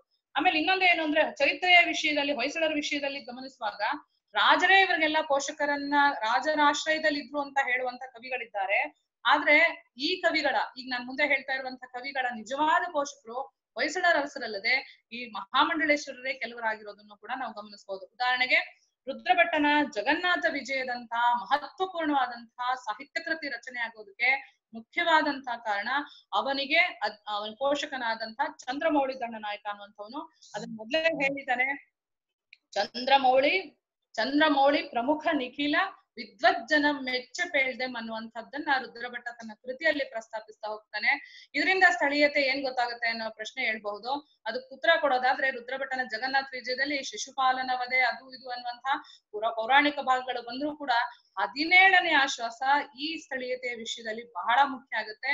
ಯಾಕೆ ಅಂದ್ರೆ ಈ 17ನೇ ಆಶ್ವಾಸದಲ್ಲಿ ಅವನು ಹೇಳುವಂತ ಬೀದಿಗಳ ವರ್ಣನೆ, ನಗರಗಳ ವರ್ಣನೆ, ಅಲ್ಲಿರ್ತಕ್ಕಂಥ ಪರಿಸರದ ವರ್ಣನೆ ಎಲ್ಲವೂ ಕೂಡ ಅವನು ಸ್ಥಳೀಯವಾಗಿ ಕಂಡದ್ದರ ವಿನಃ ಬೇರೆ ಕಲ್ಪನೆ ಮಾಡ್ಕೊಂಡಿರೋದಕ್ಕೆ ಸಾಧ್ಯನೇ ಇಲ್ಲ. ಹಾಗಾಗಿ ರುದ್ರಭಟ್ಟನ ಜಗನ್ನಾಥ ವಿಜಯದ 17ನೇ ಆಶ್ವಾಸ ಈ ಸ್ಥಳೀಯತೆಯ ಕಾರಣಕ್ಕೆ ಬಹಳ ಮುಖ್ಯ ಆಗುತ್ತೆ. ಎರಡನೇದಾಗಿ ಗಮನ ಸೆಳೆಯುವಂತಹ ಅಂಶದ ಕಡೆಗೆ ಕೇಂದ್ರೀಕರಿಸೋದಾದ್ರೆ, ರಾಜಾದಿತ್ಯ ಗಣಿತಶಾಸ್ತ್ರಜ್ಞ, ಗಣಿತಶಾಸ್ತ್ರವನ್ನು ಬರೆದವರಲ್ಲಿ ಬಹಳ ವಿಶೇಷವಾಗಿರುವಂತಹ ಒಂದು ಸ್ಥಾನವನ್ನ ಪಡೆದಿದ್ದಾನೆ. ಜೈನಮತೀಯನಾಗಿದ್ದ, ಅನೇಕ ಬಿರುದುಗಳಿದೆ, ಅದೆಲ್ಲ ನಾನು ಇಲ್ಲಿ ಹೇಳಕ್ ಹೋಗಲ್ಲ. ಆದ್ರೆ ಇವನು ವೀರಬಲ್ಲಾಳನ್, ಭರತ ಬಾಹುಬಲಿ ಅಂತ ದಂಡನಾಯಕರು ಇವನಿಗೆ ಆಶ್ರಯವನ್ನ ಕೊಟ್ಟಿದ್ರು ಅನ್ನೋದು ಬಹಳ ಮುಖ್ಯವಾದ ಸಂಗತಿ. ಆಮೇಲೆ ಇವನು ಹೇಳುವಂತಹ ವಿಷಯಗಳಿದೆಯಲ್ಲ, ಅದು ನಮ್ಗೆ ಬಹಳ ಮುಖ್ಯ. ಯಾಕೆಂದ್ರೆ ಗಣಿತಶಾಸ್ತ್ರದಲ್ಲಿ ಇವನು ಹೇಳುವಂತ ವಿಷಯಗಳ, ಉದಾಹರಣೆಗೆ ಶಾಸನಗಳಲ್ಲಿ ಬರುವಂತಹ ಉದಾಹರಣೆಗಳನ್ನ ನಾವು ಗಮನಿಸ್ತಾ ಹೋದಾಗ ಇದಕ್ಕೆ ಹೋಲಿಕೆ ಮಾಡ್ಕೊಳ್ಳುವಾದ್ರೆ, 1 ಕರ್ಷ ಈಕ್ವಲ್ಸ್ 4 ಸುವರ್ಣ, 1 ಯೋಜನ 4000 ಕ್ರೋಶ, 1 ಪಂಚಕ ಈಕ್ವಲ್ಸ್ 5 ಕೊಡಗ, 1 ಕೊಡಗ ಈಕ್ವಲ್ಸ್ 4 ಬಳ್ಳ, ಈ ರೀತಿಯ ಉಲ್ಲೇಖಗಳನ್ನು ಗಮನಿಸ್ತಾ ಹೋದಾಗ, ರಾಜಾದಿತ್ಯ ಹೇಳ್ತಿರುವಂತ ಈ ವಿಷಯಗಳನ್ನು ಗಮನಿಸುವಾಗ ಅವನು ಸ್ಥಳೀಯ ವ್ಯವಹಾರ ಮತ್ತು ವಾಣಿಜ್ಯಗಳ ಚಿತ್ರವನ್ನ ನಮ್ಗೆ ಕಟ್ಕೊಳ್ತಾ ಹೋಗ್ತಾನೆ. ಅನೇಕ ಲೋಹಗಳು ಮತ್ತೆ ಅಂದ್ರೆ ಚಿನ್ನ, ಮುತ್ತು, ರತ್ನಗಳಂತ ಲೋಹಗಳು, ಅನೇಕ ಬೆಳೆಗಳ ಮಾರಾಟ ವಿವರಗಳನ್ನ ಕೊಡ್ತಾ ಹೋಗ್ತಾನೆ. ಅವುಗಳ ಅಳತೆಯ ಮತ್ತು ತೂಕದ ಒಂದು ವಿಷಯಗಳನ್ನು ಕೂಡ ಅವನು ಹೇಳ್ತಾ ಹೋಗ್ತಾನೆ. ಇವೆಲ್ಲವನ್ನ ಗಮನಿಸಿದ್ರೆ ಪ್ರಾದೇಶಿಕವಾಗಿ ಪೇಟೆ ಧಾರಣೆ ಹೇಗಿತ್ತು ಅನ್ನೋದನ್ನ ಕೂಡ ನಾವಿಲ್ಲಿ ಗಮನಿಸೋದಕ್ಕೆ ಸಾಧ್ಯ ಆಗತ್ತೆ. ಹಾಗಾಗಿ ಈ ಸಾಹಿತ್ಯ ಕೃತಿ ಕೂಡ ಪ್ರಾದೇಶಿಕತೆ ಹಿನ್ನೆಲೆಯಲ್ಲಿ ಬಹಳ ಮುಖ್ಯವಾಗಿ ಅಸ್ಮಿತೆಯ ಸ್ವತಂತ್ರವಾದಂತಹ ಅಸ್ತಿತ್ವವನ್ನು ಪಡ್ಕೊಂಡಿದೆ ರಾಜಾದಿತ್ಯನ ಕೃತಿ ಅನ್ನೋದು ಹೇಳ್ಬೋದು. ಇನ್ನು ಜನ್ನನ ವಿಷಯವನ್ನ ಕೆಲವು ಮಾತುಗಳಲ್ಲಿ ಹೇಳೋದಾದ್ರೆ, ಜನ್ನ ಅಧಿಕಾರಿಯಾಗಿದ್ನೆ ಅನ್ನೋ ಪ್ರಶ್ನೆ ಹೇಳ್ಬಹುದು.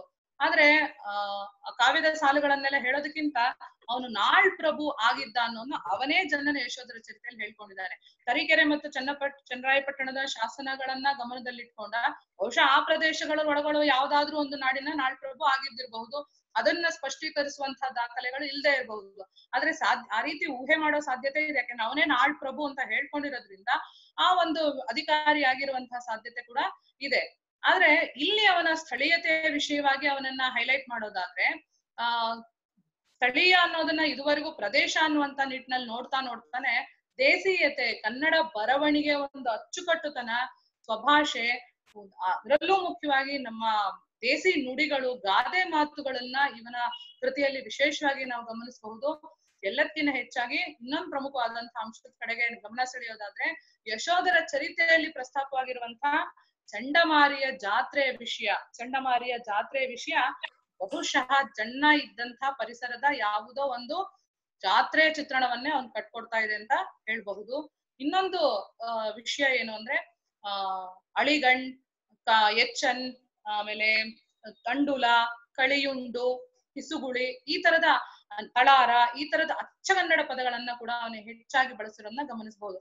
ಇನ್ನೊಂದು ಸ್ಥಳೀಯ ಸಂಗತಿ ಏನು ಅಂದ್ರೆ, ನೀರನ್ನ ಶುದ್ಧೀಕರಣಗೊಳಿಸುವಂತ ಕಟಕ ಬೀಜಗಳನ್ನ ಹಾಕಿ ನೀರನ್ನ ಶುದ್ಧೀಕರಣಗೊಳಿಸುವಂತ ಒಂದು ಪ್ರಕ್ರಿಯೆ ಇದ್ದದ್ದನ್ನ ಯಶೋಧರ ಚರಿತೆಯ ಸಂದರ್ಭದಲ್ಲಿ, ಯಶೋಧರ ಚರಿತೆಯಲ್ಲಿ ಅಮೃತಮತಿಯ ಹೇಗೆ ಅವನು ಅಕ್ಷಾವಕ್ರನಿಗೆ ತನ್ನ ಮನಸ್ಸನ್ನು ಕೊಟ್ಲು ಅನ್ನುವಂತ ಒಂದು ಪ್ರಸಂಗ ಬರುವಾಗ ಆ ಕಾಲದ ಕಥಕ ಬೀಜಗಳನ್ನ ಬಳಸ್ತಿದ್ವಿ, ನೀರನ್ನ ಶುದ್ಧೀಕರಣಗೊಳಿಸ್ತಿದ್ರು ಅನ್ನುವಂಥದ್ದನ್ನ ವಿದ್ವಾಂಸರು ಗುರುತಿಸಿರೋದನ್ನು ಕೂಡ ನಾವಿಲ್ಲಿ ಪ್ರಸ್ತಾಪಿಸೋದಕ್ಕೆ ಸಾಧ್ಯತೆ ಇದೆ.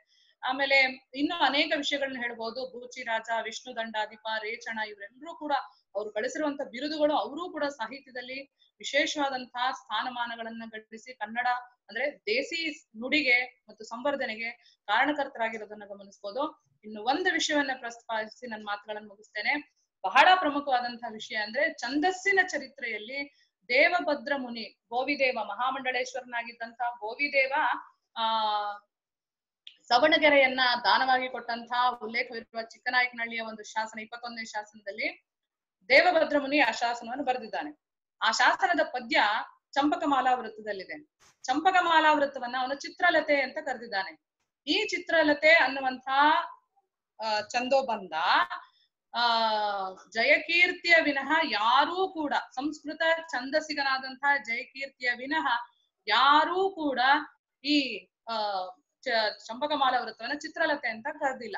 ಅದಕ್ಕೂ ಇದಕ್ಕೂ ಏನ್ ಸಂಬಂಧ ಅಂತಂದ್ರೆ, ಈ ಗೋವಿದೇವನಿಗೆ ಚಾಂದ್ರಾಯಣ, ಜಯಕೀರ್ತಿಗೆ ಚಾಂದ್ರಾಯಣ ದೇವ ಅನ್ನುವಂತ ಹೆಸರು ಇತ್ತು.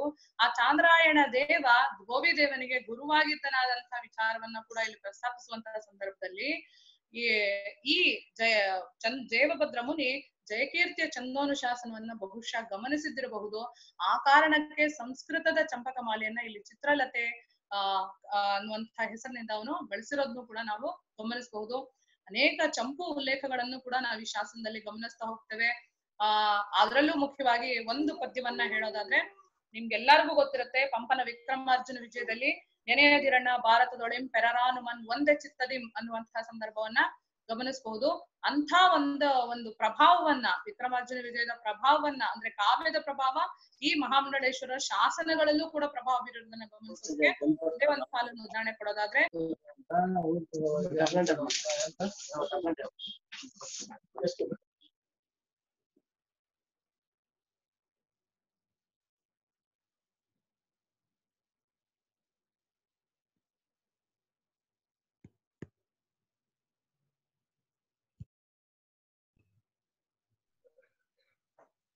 ಹಲೋ ಮೇಡಮ್, ಮ್ಯೂಟ್ ಆಗಿದೆ.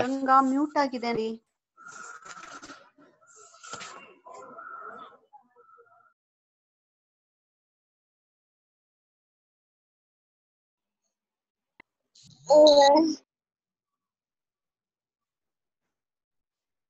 ಕೇಳಿಸ್ತಿದ್ಯಾ ಸರ್? ಕೇಳಿಸ್ತಾ ಇದೆ, ಹೇಳಿ ಮೇಡಮ್. ಮುಂದುವರಿಸಿ. ಭಾಷೆಯ ದೃಷ್ಟಿಯಿಂದ ಇರಬಹುದು, ಛಂದಸ್ಸಿನ ವಿಷಯದಲ್ಲಿರ್ಬಹುದು, ಆರ್ಥಿಕ ಮತ್ತು ಸಾಮಾಜಿಕ ವಿಷಯಗಳಿರ್ಬಹುದು, ಇಲ್ಲಿ ರಾಜಕೀಯ ಮತ್ತು ಧಾರ್ಮಿಕ ವಿಷಯಗಳನ್ನ ಹೊರತುಪಡಿಸಿದೆ ಅಂತ ಅನ್ಕೋಬೇಡಿ. ಮಧ್ಯದಲ್ಲಿ ಅವೆಲ್ಲ ವಿಷಯಗಳನ್ನ ಸೇರಿಸ್ತಾನೆ ಈ ಒಂದು ವಿಷಯದ ಒಂದು ಪರಿಧಿಯ ಒಳಗಡೆ ಸ್ಥಳೀಯವಾದಂತಹ ಕನ್ನಡ ನಾಡು ಮತ್ತು ನುಡಿಯ ಸಾಂಸ್ಕೃತಿಕ ಸಂವರ್ಧನೆಯಲ್ಲಿ ನಿಜಕ್ಕೂ ಈ ಹೊಯ್ಸಳ ಮಹಾಮಂಡಳೇಶ್ವರರ ಪಾತ್ರ ಅತ್ಯಂತ ವಿಶಿಷ್ಟವಾದದ್ದು ಅಂತ ಹೇಳ್ತಾ ನನ್ನ ಮಾತನ್ನು ಮುಗಿಸ್ತಿದ್ದೇನೆ.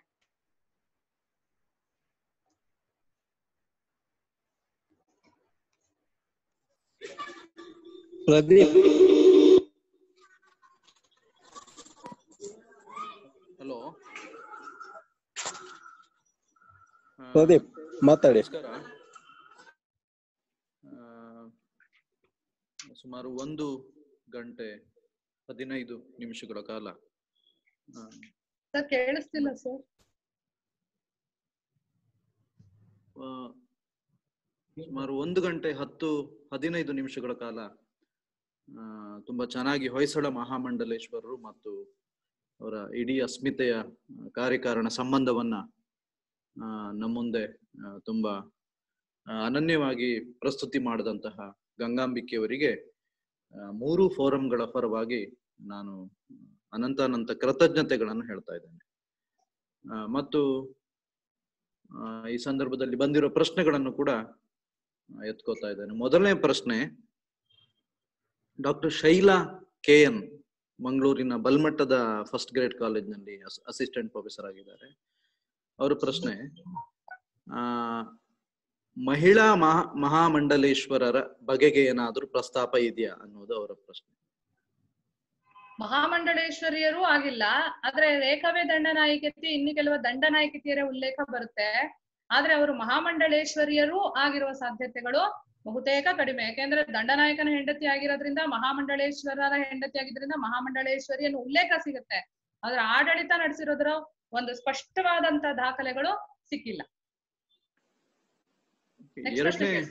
ಎರಡನೇ ಪ್ರಶ್ನೆ ಅಮರೇಶ್ ಯತ್ಗಲ್ ಅವರ ಪ್ರಶ್ನೆ. ಮಹಾಮಂಡಲೇಶ್ವರರ ಆಡಳಿತದಲ್ಲಿ ಕೆಳವರ್ಗದವರ ಸ್ಥಿತಿಗತಿ ಹೇಗಿತ್ತು? ತುಂಬಾ ಚೆನ್ನಾಗಿತ್ತು ಸರ್. ಯಾಕೆಂದ್ರೆ ಅನೇಕ ಶೂದ್ರ ವರ್ಗದ ಉಲ್ಲೇಖಗಳನ್ನು ಕೂಡ ನಾವು ಗಮನಿಸಬಹುದು ಯತ್ಗಲ್ ಸರ್. ಅದರಲ್ಲಿ ಕರಿಯೈಕಣ ಅನ್ನುವಂಥವನೊಬ್ಬ ಬರ್ತಾನೆ. ಅವನು ಈ ದೇವರಾಜ ಮನೆತನ ಒಂದಿದೆಯಲ್ಲ, ಆ ಮನೆತನದ ಬಹಳ ಪ್ರಧಾನವಾದಂತ ಮೊದಲ ವ್ಯಕ್ತಿ ಅವನ ಹೆಸರು ಐಕಣ ಅಷ್ಟೇ. ಅವನೊಬ್ಬ ಶೂದ್ರ ವರ್ಗಕ್ಕೆ ಸೇರಿದಂಥವನು. ಅದರಲ್ಲೂ ವಿಶೇಷವಾಗಿ ಅವನು ಅರಸನಿಗೆ ಯಾವುದೋ ಒಂದು ಸಂದರ್ಭದಲ್ಲಿ ತೊಂದರೆ ಆಗುತ್ತೆ, ಅದರಲ್ಲೂ ಆನೆಯಿಂದ ತೊಂದರೆ ಆಗುತ್ತೆ. ಆ ಆನೆಯಿಂದ ಎದುರಾದ ಉಪದ್ರವವನ್ನ ಅವನು ಪಾರ್ ಮಾಡಿರ್ತಾನೆ. ಆದ್ರಿಂದ ಅವನಿಗೆ ಅರಸನೇ ಕರಿಯೈಕಣ್ಣ ಅಂತ ಹೆಸರು ಕೊಟ್ಟು ಅವನು ಸಾಮಂತನನ್ನಾಗಿ ಮಾಡಿರ್ತಾನೆ. ಹಾಗಾಗಿ ಕೆಳವರ್ಗ ಇದೊಂದು ಉದಾಹರಣೆ ಸಾಕು, ಬೇಕಾದಷ್ಟು ಇಂಥ ಉದಾಹರಣೆಗಳು ಕೊಡ್ಬಹುದು. ಸಮಯದ ವ್ಯಾಪ್ತಿಗೆ ಬೇಕಾದಕ್ಕೋಸ್ಕರ ನಾನು ಅದನ್ನ ಹೇಳಲಿಲ್ಲ. ಎಸ್ ಕೆ ಅರುಣಿ ಅವರ ಪ್ರಶ್ನೆ. how these Mahamandaleshwaras were communicated by ruler? Were there hereditary system for the Mahamandaleshwaras? ಅವರು ನಿಜವಾಗ್ಲೂ ಮಹಾಮಂಡಲೇಶ್ವರರು ರಾಜರ ಜೊತೆ ಉತ್ತಮವಾದಂತಹ ಸಂಬಂಧವನ್ನು ಹೊಂದಿದ್ರು ಅಂತ ಹೇಳಿದ್ರೆ ಇನ್ನು ಒಳ್ಳೇದು. ಯಾಕಂದ್ರೆ ಅವ್ರ ನಡುವೆ ವಂಶ ಪಾರಂಪರ್ಯವಾದಂತಹ ಸಂಬಂಧನೇ ಇರುತ್ತೆ. ಏನಂತಂದ್ರೆ ಉದಾಹರಣೆಗೆ ಹೇಳೋದಾದ್ರೆ ಇದೇ ಬಲ್ಲಪ್ಪ ದಂಡನಾಯಕ ಮೂರನೇ ಬಲ್ಲಾಳನ ತಂಗಿಯ ಮಗ. ಕೆಲವೊಂದ್ ಕಡೆ ಅವರು ದಕ್ಷರಾಗಿದ್ದ ಸಂದರ್ಭದಲ್ಲಿ ಮಾತ್ರ ಅದು ವಂಶ ಪಾರಂಪರ್ಯವಾಗಿ ನಡೀತಾ ಇರುತ್ತೆ. ಅವರ ದಕ್ಷತೆ ಮತ್ತು ಸಾಮರ್ಥ್ಯ ಕಡಿಮೆ ಆಗಿದ್ದಂತ ಪಕ್ಷದಲ್ಲಿ ಅಂತವ್ರು ಯಾರು ಮುಂದಕ್ಕೆ ಎಮರ್ಜ್ ಆಗಿರೋದನ್ನ ನಾವು ಕಾಣೋದಿಲ್ಲ. ಅದಕ್ಕೆ ಶಾಸನಗಳು ಸ್ಪಷ್ಟವಾಗಿ ದಾಖಲೆಗಳನ್ನು ಒದಗಿಸುತ್ತೆ.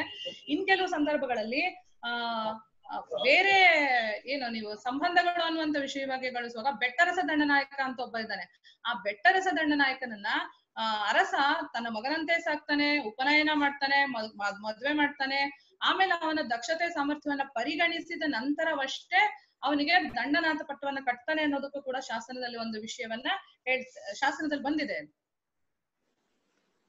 ಅಮರೇಶ್ ಅವರ ಎರಡನೇ ಪ್ರಶ್ನೆ. ಸಾಂಸ್ಕೃತಿಕ ವಿಚಾರಗಳು ಇವರ ಆಡಳಿತದಲ್ಲಿ ಹಬ್ಬ, ಉತ್ಸವ, ನಂಬಿಕೆ, ಸಂಪ್ರದಾಯ ಇತ್ಯಾದಿಗಳ ಬಗ್ಗೆ ಸ್ವಲ್ಪ ತಿಳಿಸಿ. ಮತ್ತು ಧಾರ್ಮಿಕ ಸಂಘರ್ಷಗಳ ಬಗ್ಗೆ ಏನಾದ್ರೂ ನಿದರ್ಶನಗಳು ಸಿಗುತ್ತಾ? ಧಾರ್ಮಿಕ ಸಂಘರ್ಷ, ಹಬ್ಬ ಹರಿದಿನಗಳು ಬೇಕಾದಷ್ಟು ಉಲ್ಲೇಖಗಳು ಸಿಗುತ್ತೆ. ಅದನ್ನೆಲ್ಲ ಹೇಳ್ಬಿಟ್ರೆ ಬರೀ ಯೂಶಲ್ ಟ್ರ್ಯಾಕ್ ಆಗುತ್ತೆ ಅನ್ನೋ ಕಾರಣಕ್ಕೋಸ್ಕರ ಅದನ್ನ ಜಾಸ್ತಿ ಹೇಳಕ್ ಹೋಗಿಲ್ಲ ನಾನು. ಆದ್ರೆ ಸಂಘರ್ಷಗಳು ಇದ್ವೆ ಅನ್ನೋದಕ್ಕಿಂತ ಹೆಚ್ಚಾಗಿ ಈಗ ಒಂದ್ ಕಡೆ ನೋಡಿ, ಅಟ್ ದ ಸೇಮ್ ಟೈಮ್ ಒಂದ್ ಕಡೆ ಶ್ರವಣಬೆಳಗೊಳ ಎಮರ್ಜ್ ಆಗ್ತಾ ಇರುತ್ತೆ, ಇನ್ನೊಂದ್ ಕಡೆ ಮೇಲ್ಕೋಟೆ ಎಮರ್ಜ್ ಆಗುತ್ತೆ. ಸಂಘರ್ಷಗಳ ಪ್ರಮಾಣ ತುಂಬಾ ಕಡಿಮೆ. ಅರಾಜಕತೆ ಉಂಟಾಗಬಾರ್ದು ಅನ್ನೋದೇ ಹೊಯ್ಸಳರ ಪ್ರಮುಖ ರಾಜನೀತಿಗಳಲ್ಲಿ ಒಂದಾಗಿತ್ತು. ಒಂದ್ ವೇಳೆ ಆ ಸಂಘರ್ಷಗಳು ನಡೆದಿದ್ರು ಕೂಡ ಆ ಸಂಘರ್ಷಗಳು ಈ ಊರಿಗೂ ಆ ಊರಿಗೂ ನಡೀತಿದ್ದಂತ ಒಂದು ಸಂಪತ್ತಿನ ಕಾರಣಕ್ಕೋ ಅಥವಾ ಶತ್ರುಗಳಿಂದ ಪ್ರೇರಿತವಾದಂತಹ ಕಾರಣಕ್ಕೋ ನಡೀತಿದ್ವೆ ವಿನಃ ಧಾರ್ಮಿಕ ಸಂಘರ್ಷಗಳಾಗಿರುವಂತಹ ಸಾಧ್ಯತೆಗಳು ತುಂಬಾ ಕಡಿಮೆ. ಬೇಳಪ್ಪ PhD ಸ್ಕಾಲರ್, ಉತ್ತರ ಕರ್ನಾಟಕದ ಭಾಗದ ಯಾವುದೇ ರೀತಿಯ ಅಸ್ಮಿತೆಗಳು ಹೊಯ್ಸಳ ಸಾಮ್ರಾಜ್ಯದಲ್ಲಿ ಇದ್ದಾವೆ ಮೇಡಮ್? ಉತ್ತರ ಕರ್ನಾಟಕದಲ್ಲಿ ಹೊಯ್ಸಳರು ಶಾಸನಗಳು ಸಿಕ್ಕಿದೆ. ನಾನು ಆಗ್ಲೇ ಹೇಳ್ದೆ, ಕನ್ನಡ ನಾಡಿನ ಎಲ್ಲಾ ಶಾಸನಗಳನ್ನ ಗಮನಿಸಿ ಮತ್ತು ತಮಿಳುನಾಡಿನ ಆಂಧ್ರದ ಭಾಗಗಳ ಶಾಸನಗಳನ್ನ ಅನುಲಕ್ಷಿಸಿ ಹೇಳುವಾಗ ಉತ್ತರ ಕರ್ನಾಟಕದಲ್ಲಿ ಹೊಯ್ಸಳರ ಶಾಸನಗಳು ಇವೆ. ಮಹಾಮಂಡಲೇಶ್ವರರಲ್ಲಿ ಗಮನಿಸುವಾಗ ಅದರಲ್ಲಿ ಪ್ರಧಾನವಾಗಿ ಕೋಲಾಡ್ವ ದಂಡನಾಥ ಮಾತ್ರ ಹೆಚ್ಚು ಎಮರ್ಜ್ ಆಗಿರೋದನ್ನ ನಾವು ಗಮನಿಸ್ತೇವೆ. ಯಾಕೆಂದ್ರೆ ಅಲ್ಲಿನ ಈಗಾಗ್ಲೇ ಹೊಯ್ಸಳರಿಗೆ ಸಮಾನಾಂತರವಾಗಿ ಬೇರೆ ಅರಸರ ಪ್ರಾಬಲ್ಯವನ್ನು ಕೂಡ ನಾವು ಗಮನಿಸ್ತೇವೆ. ತುಂಗಭದ್ರಾ ನದಿಯಿಂದ ಆಚೆಗೆ, ತುಂಗಭದ್ರಾ ನದಿಯಿಂದ ಈಚೆಗಿನ ಒಂದು ಸಾಂಸ್ಕೃತಿಕ ಪರಿಸರದಲ್ಲಿ ಭಿನ್ನತೆಯನ್ನ ನಾವು ಗಮನಿಸಬಹುದು. ಹಾಗಾಗಿ ಈ ಮಹಾಮಂಡಲೇಶ್ವರ ಒಂದು ಪ್ರಾದೇಶಿಕ ಅಸ್ಮಿತೆ ಕೂಡ ಅಲ್ಲಿ ನಿರ್ಧಾರ ಆಗುತ್ತೆ. ಅರುಣಿ ಅವ್ರ ಇನ್ನೊಂದು ಪ್ರಶ್ನೆ. If it was accepted and suitable system of administration of the Mahamandaleshwaras in the Hoysala period, what was the status of the system of the Mahamandaleshwaras during the post Hoysala period? ಅಂದ್ರೆ post Hoysala period, post ಈಗ ಹೊಯ್ಸಳೋತ್ತರ ಸಂದರ್ಭದಲ್ಲಿ ಯಾವ ರೀತಿಯ ಮಹಾಮಂಡಲೇಶ್ವರ ವ್ಯವಸ್ಥೆ ಇತ್ತು ಅನ್ನೋದು ಅವರ ಮಹಾಮಂಡಲೇಶ್ವರ ವ್ಯವಸ್ಥೆ ಹಿಂದಿಗಿಂತಲೂ ಸ್ವಲ್ಪ ಭಿನ್ನವಾಗಿತ್ತು. ಆನಂತರವೂ ಕೂಡ ಭಿನ್ನವಾಗಿರೋದನ್ನ ಗಮನಿಸ್ತೀವಿ. ಯಾಕೆಂದ್ರೆ ರಾಜ್ಯಾಧಿಕಾರ ಬದಲಾಗಿದ ತಕ್ಷಣ ಸೇಮ್ ಟೈಮ್ ಸ್ಥಳೀಯ ಸರ್ಕಾರಗಳೆಲ್ಲವೂ ಬದಲಾಗೋದನ್ನ ನಾವು ಗಮನಿಸ್ತೇವೆ. ಆದ್ರೆ ಒಂದು ವಿಶೇಷ ವಿಷಯ ಅಂದ್ರೆ ಈ ಹೊಯ್ಸಳ ಮಹಾಮಂಡಲೇಶ್ವರಲ್ಲಿ ಅನೇಕರ ವಂಶಾವಳಿಗಳನ್ನ ನಾವು ಗಮನಿಸ್ತಾ ಹೋದ್ರೆ ಇವರಲ್ಲಿ ಅನೇಕರು ಕಲ್ಯಾಣ ಚಾಲುಕ್ಯರ ಕಾಲದಲ್ಲೂ ಕೂಡ ಆಡಳಿತಾಧಿಕಾರಿಗಳಾಗಿದ್ದಾರೆ. ಹೊಯ್ಸಳರ ನಂತರದಲ್ಲೂ ಕೂಡ ವಿಜಯನಗರ ಸಾಮ್ರಾಜ್ಯದ ಆಡಳಿತಾವಧಿಯಲ್ಲೂ ಕೂಡ ಮಹಾಮಂಡಳೇಶ್ವರರಾಗಿ ಇನ್ನೂ ಮುಖ್ಯವಾದಂತಹ ಪ್ರಧಾನವಾದ ಆಡಳಿತದ ಒಂದು ಚುಕ್ಕಾಣಿಯನ್ನು ಹಿಡಿದಿರುವಂತ ಉದಾಹರಣೆಗಳು ಕೂಡ ನಮ್ಗೆ ಸಿಗುತ್ತೆ. ಒಂದು ಉದಾಹರಣೆ ಕೊಡಕ್ಕೆ ಇಷ್ಟಪಡ್ತೀನಿ ಅರುಣಿ ಸರ್. ಇರುಗಪ್ಪ ದಂಡನಾಯಕನ ಬಗ್ಗೆ ಆಗ್ಲೇ ಹೇಳ್ದೆ ನಾನು. ಬೈಜಯನ್ ನಂತರ ಇರುಗಪ್ಪ ದಂಡನಾಯಕ ಯಾವ ಮಟ್ಟಕ್ಕೆ ಎಮರ್ಜ್ ಆಗಿರ್ತಾನೆ ಅಂದ್ರೆ, ಒಂದು ಹಂತದಲ್ಲಿ ವಿಜಯನಗರ ಸಾಮ್ರಾಜ್ಯದ ಪೆನುಗೊಂಡೆ ರಾಜ್ಯದ ಪ್ರಾಂತಾಧಿಕಾರಿಯಾಗಿ ಕೂಡ ಅವನು ಕಾರ್ಯನಿರ್ವಹಿಸ್ತಾ ಇರ್ತಾನೆ. ಅಕ್ಸೆಪ್ಟಬಲ್ ಅಲ್ಲಿಗೆ ಅದು. ಇನ್ನೊಂದು ಪ್ರಶ್ನೆ ಇದೆ. ತುಳುನಾಡಿಗೆ ಸಂಬಂಧಪಟ್ಟ ಹಾಗೆ ಹೊಯ್ಸಳ ಮಹಾಮಂಡಲೇಶ್ವರನ್ನ ತೌಲನಿಕವಾಗಿ ಏನಾದ್ರೂ ಗಮನಿಸಿ ಹೇಳಲಿಕ್ಕೆ ಸಾಧ್ಯ ಆಗುತ್ತೆ ಅನ್ನೋದು. ಅದು ಯಾರಂತ ಗೊತ್ತಿಲ್ಲ, ಅವ್ರ ಹೆಸರು ಕಾಣಿಸ್ತಾ ಇಲ್ಲ. ಅದು ಅವಾಗ್ಲೇ ಹೇಳಿದ್ನಲ್ಲ ಸರ್, ಬೈಚಯ ದಂಡನಾಯಕನೇ ಬಹಳ ಪ್ರಧಾನವಾಗಿದ್ದದ್ದಲ್ಲಿ. ಅವನು ಮತ್ತು ಅವನ ವಂಶೀಯರು ಅವ್ರು ಬೇರೆ ಬೇರೆ ಕಡೆ ಎಲ್ಲ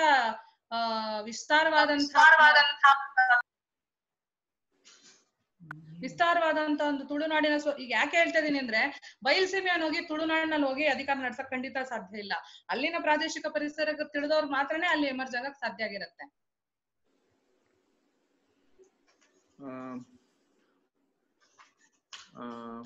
ಇಷ್ಟು ಪ್ರಶ್ನೆಗಳು ಬಹುಶಃ ಇಷ್ಟೇ ಪ್ರಶ್ನೆಗಳು. ತುಂಬಾ ಚೆನ್ನಾಗಿ ಅವುಗಳಿಗೆ ಉತ್ತರ ಕೊಟ್ಟಿದ್ದೀರಿ.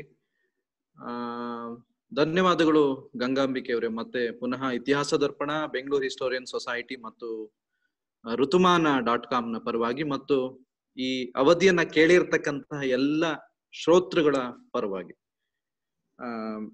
ಸ್ನೇಹಿತರೆ, ಮುಂದೆ ಕೂಡ ನಿಮ್ಮ ಆಸಕ್ತಿಯನ್ನ ಇನ್ನೂ ಕೂಡ ಬೆಳೆಸ್ಕೊಳ್ಳಿ. ನಿಮ್ಮ ಶಾಸನಶಾಸ್ತ್ರದ ಚರಿತ್ರೆಯ ಅಭ್ಯಾಸವನ್ನ ಇನ್ನೂ ಕೂಡ ಮುಂದುವರಿಸಿ ಮತ್ತು ಬಹುಶಃ ಕನ್ನಡದ ಸಂದರ್ಭಕ್ಕೆ ಒಬ್ಬ ಒಳ್ಳೆಯ ಚರಿತ್ರೆಯ ವಿದ್ವಾಂಸೆ ಒದಗಬರ್ಲಿ ಅಂತೇಳಿ ಹೇಳ್ತಾ ಪುನಃ ತಮ್ಗೆ ಕೃತಜ್ಞತೆ ಹೇಳ್ತಾ ಇದ್ದೇನೆ. ಸ್ನೇಹಿತರೆ, ದರ್ಪಣಕ್ಕೆ, ಬೆಂಗಳೂರು ಹಿಸ್ಟೋರಿಯನ್ ಸೊಸೈಟಿಗೆ ನನ್ನ ಕಡೆಯಿಂದ, ಗೋವರ್ಧನ್ ಕಡೆಯಿಂದ ಪ್ರೀತಿಯ ನಮಸ್ಕಾರಗಳು. ಒಂದು ಪ್ರಶ್ನೆ ಇದೆ, ಸೀತಾ ಅವರ ಪ್ರಶ್ನೆ. ಮಹಾಮಂಡಲೇಶ್ವರ ವಂಶಗಳೇ ಮುಂದೆ ಪಾಳೆಯಗಾರ ವಂಶಗಳಾದುವೆ? ಖಂಡಿತ ಇಲ್ಲ. ಓಕೆ, ಬಹುಶಃ ಇಲ್ಲಿಗೆ ಆಲ್ಮೋಸ್ಟ್ ಎಲ್ಲಾ ಪ್ರಶ್ನೆಗಳು ಮುಗಿದಿದೆ. ಸ್ನೇಹಿತರೆ ನಮಸ್ಕಾರ, ಎಲ್ರಿಗೂ ಕೂಡ ಧನ್ಯವಾದಗಳು. ಸೆಪ್ಟೆಂಬರ್ ತಿಂಗಳಿನ ಶೆಡ್ಯೂಲ್ ಅನ್ನ ನಾನು ಅನೌನ್ಸ್ ಮಾಡ್ತಾ ಇದ್ದೇನೆ. ಸೆಪ್ಟೆಂಬರ್ 5ಕ್ಕೆ doctor SP Vageeshwari, Christ university Bengaluru ಅವರು ಹೊಯ್ಸಳ ಸಂದರ್ಭದ ವಿಜಯನಗರ ಸಂದರ್ಭದಲ್ಲಿ ಪಲ್ಲಟಗೊಂಡ ಮಹಿಳೆಯರ ಸ್ಥಾನಮಾನದ ಕುರಿತಾಗಿ ಮಾತನಾಡ್ಲಿಕ್ಕಿದ್ದಾರೆ. ಹಾಗೆ ಸೆಪ್ಟೆಂಬರ್ 12, ಮುಂದಿನ ಸೆಪ್ಟೆಂಬರ್ 12 ಪ್ರೊಫೆಸರ್ ಮನು ಚಕ್ರವರ್ತಿ, ಈ ಮುಂಚೆ ಬೆಂಗಳೂರಿನ NMKRV ಕಾಲೇಜ್ನಲ್ಲಿ ಇಂಗ್ಲಿಷ್ ಪ್ರೊಫೆಸರ್ ಆಗಿ ಕೆಲಸ ಮಾಡಿ ಸಿನಿಮಾ, ಮಾಧ್ಯಮ ಮತ್ತು ಸಾಹಿತ್ಯದ ಕ್ಷೇತ್ರಕ್ಕೆ ಸಂಬಂಧಪಟ್ಟ ಹಾಗೆ ಅತ್ಯಂತ ಪ್ರೌಢವಾದ ಅನೇಕ ಬರವಣಿಗೆಗಳನ್ನ, ಉಪನ್ಯಾಸಗಳನ್ನ, ಸಂವಾದಗಳನ್ನ ತಮ್ಮನ್ನು ತೊಡಸ್ಕೊಂಡು ತಮ್ಮನ್ನ ಪ್ರತಿನಿಧಿಸಿಕೊಂಡವರು.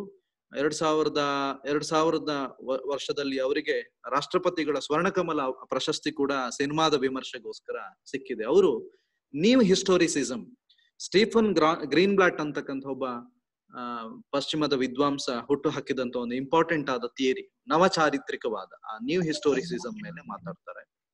ಸೆಪ್ಟೆಂಬರ್ 19 ಲಂಡನ್ ಯೂನಿವರ್ಸಿಟಿಯ studies in Africa and oriental studies ಸಂಸ್ಥೆ, ಎಸ್ಪೆಷಲಿ ಲಂಡನ್ ಯೂನಿವರ್ಸಿಟಿಯ ಈ ಸಂಸ್ಥೆ ಏನಿದೆ, ಅಲ್ಲಿನ ವಿದ್ವಾಂಸ ಆಗಿರ್ತಕ್ಕಂತಹ ರಾಯ್ ಫಿಶಲ್ ಅನ್ನೋರು ಬಹಮನಿ ಸಾಮ್ರಾಜ್ಯ ಮತ್ತು ಹಿಸ್ಟೋರಿಯೋಗ್ರಫಿ ಕುರಿತು ಮಾತನಾಡ್ಲಿಕ್ಕಿದ್ದಾರೆ. ಹಾಗೆ ಸೆಪ್ಟೆಂಬರ್ 26 ಸಂಜೆ 7 ಗಂಟೆಗೆ ಅಮೆರಿಕಾದ ಅರಿಜೋನಾ ಯೂನಿವರ್ಸಿಟಿಯಲ್ಲಿ ಕೆಲಸ ಮಾಡಿರುವ ಮತ್ತು ಸೂಫಿಗಳ ಮೇಲೆ, ಬಿಜಾಪುರದ ಸೂಫಿಗಳ ಮೇಲೆ ಅತ್ಯಂತ ಪ್ರಗಲ್ಭವಾಗಿ, ಅತ್ಯಂತ ಪ್ರೌಢವಾಗಿ ತಮ್ಮ ಸಂಶೋಧನೆಗಳನ್ನು ಮಾಡಿ ಒಂದು ವಿಶೇಷವಾದ ಜಾಗತಿಕ ಮಂಡನೆಯನ್ನು ಮಾಡಿರ್ತಕ್ಕಂತಹ ರಿಚರ್ಡ್ ಮ್ಯಾಕ್ಸ್ವೆಲ್ ಈಟನ್ ಅವರು ನಮ್ಮ ಕುರಿತು ನಮ್ಮ ಈ ವೇದಿಕೆಯಲ್ಲಿ ಗನ್ ಪೌಡರ್ ಪ್ರವೇಶದಿಂದ ಕೃಷ್ಣದೇವರಾಯನ ಆಸ್ಥಾನ ಮತ್ತು ರಾಜ್ಯದಲ್ಲಿ ಅವನ ಸ್ಟೇಟ್ ಸಿಸ್ಟಮ್ ಹೇಗೆ ಸ್ಥಿತ್ಯಂತರವನ್ನು ಪಡೆಯಿತು ಅನ್ನುವ ವಿಷಯದ ಕುರಿತು ಮಾತನಾಡಲಿಕ್ಕಿದ್ದಾರೆ. ಇವೆಲ್ಲವೂ ಕೂಡ ಸೆಪ್ಟೆಂಬರ್ ತಿಂಗಳಿನ 4 ಪ್ರೆಸೆಂಟೇಷನ್ಗಳು. ಹಾಗೆ ಅಕ್ಟೋಬರ್ನಲ್ಲೂ ಕೂಡ ಆಕರ್ಷಕವಾದ, ತುಂಬಾ ಹರಿತವಾದ ಒಂದು 2-3 ಪ್ರೆಸೆಂಟೇಷನ್ಗಳು ನಮ್ಗಾಗಿದೆ. ಆ ದೃಷ್ಟಿಯಿಂದ ಎಲ್ಲರೂ ಕೂಡ ಇವುಗಳಲ್ಲಿ ಭಾಗವಹಿಸಿ ಮತ್ತು ಸಾಕಷ್ಟು ತಮ್ಮ ಸ್ನೇಹಿತರ ನಡುವೆ ಹಂಚಿ ಅಂತೇಳಿ ಹೇಳ್ತಾ ಇದ್ದೇನೆ. ಪುನಃ ಬೆಂಗಳೂರು ಹಿಸ್ಟೋರಿಯನ್ ಸೊಸೈಟಿ ಪರವಾಗಿ ಮತ್ತು ಇತಿಹಾಸ ದರ್ಪಣ ಹಾಗೂ ಋತುಮಾನಂದ್ ಪರವಾಗಿ ಎಲ್ಲರಿಗೂ ಕೂಡ ನೆರೆದಂತಹ ಎಲ್ಲ ಸಜ್ಜನ ಸಭ್ಯರಿಗೂ ಕೂಡ ನನ್ನ ವಂದನೆಗಳನ್ನ ತಿಳಿಸ್ತಾ ಇದ್ದೇನೆ. ಹಾಗೂ ಮುಂದಿನ ಕಾರ್ಯಕ್ರಮದಲ್ಲೂ ಕೂಡ ಭಾಗವಹಿಸಿ ಮತ್ತು Bengaluru historian society Facebook page, ಋತುಮಾನ.com ಮತ್ತು ಇತಿಹಾಸ ದರ್ಪಣದ ಫೇಸ್ಬುಕ್ ಪೇಜ್ ಅನ್ನು ದಯವಿಟ್ಟು ಲೈಕ್ ಮಾಡಿ. ಮುಂದಿನ ಎಲ್ಲ ಅಪ್ಡೇಟ್ ಗಳನ್ನು ಕೂಡ ನಾವು ಅದ್ರ ಮೂಲಕ ಕೊಡ್ತೇವೆ. ಮತ್ತು ಪ್ರತಿ ಉಪನ್ಯಾಸ ಮುಗಿದ ಮೇಲೆ ಪ್ರತಿ ಅವಧಿಯನ್ನ ನಾವು ಬೆಂಗಳೂರು ಹಿಸ್ಟೋರಿಯನ್ ಸೊಸೈಟಿಯ ಯೂಟ್ಯೂಬ್ ಚಾನೆಲ್ ನಲ್ಲಿ ಅಪ್ಲೋಡ್ ಮಾಡ್ತೀವಿ. ದಯವಿಟ್ಟು ಯಾರಿಗೆ ನೋಡ್ಲಿಕ್ಕೆ ಆಗ್ಲಿಲ್ಲ ಅವರಿಗೆ ಇದನ್ನ ತಿಳಿಸಿ ಮತ್ತು ಅವರಿಗೂ ಕೂಡ ನೋಡುವ ಹಾಗೆ ಮಾಡಿ. ಸೊ ಇದಿಷ್ಟು. ಪುನಃ ಮುಂದಿನ ಶನಿವಾರ ಭೇಟಿಯಾಗೋಣ. ಎಲ್ರಿಗೂ ಕೂಡ ನಮಸ್ಕಾರ, ನಮಸ್ತೆ.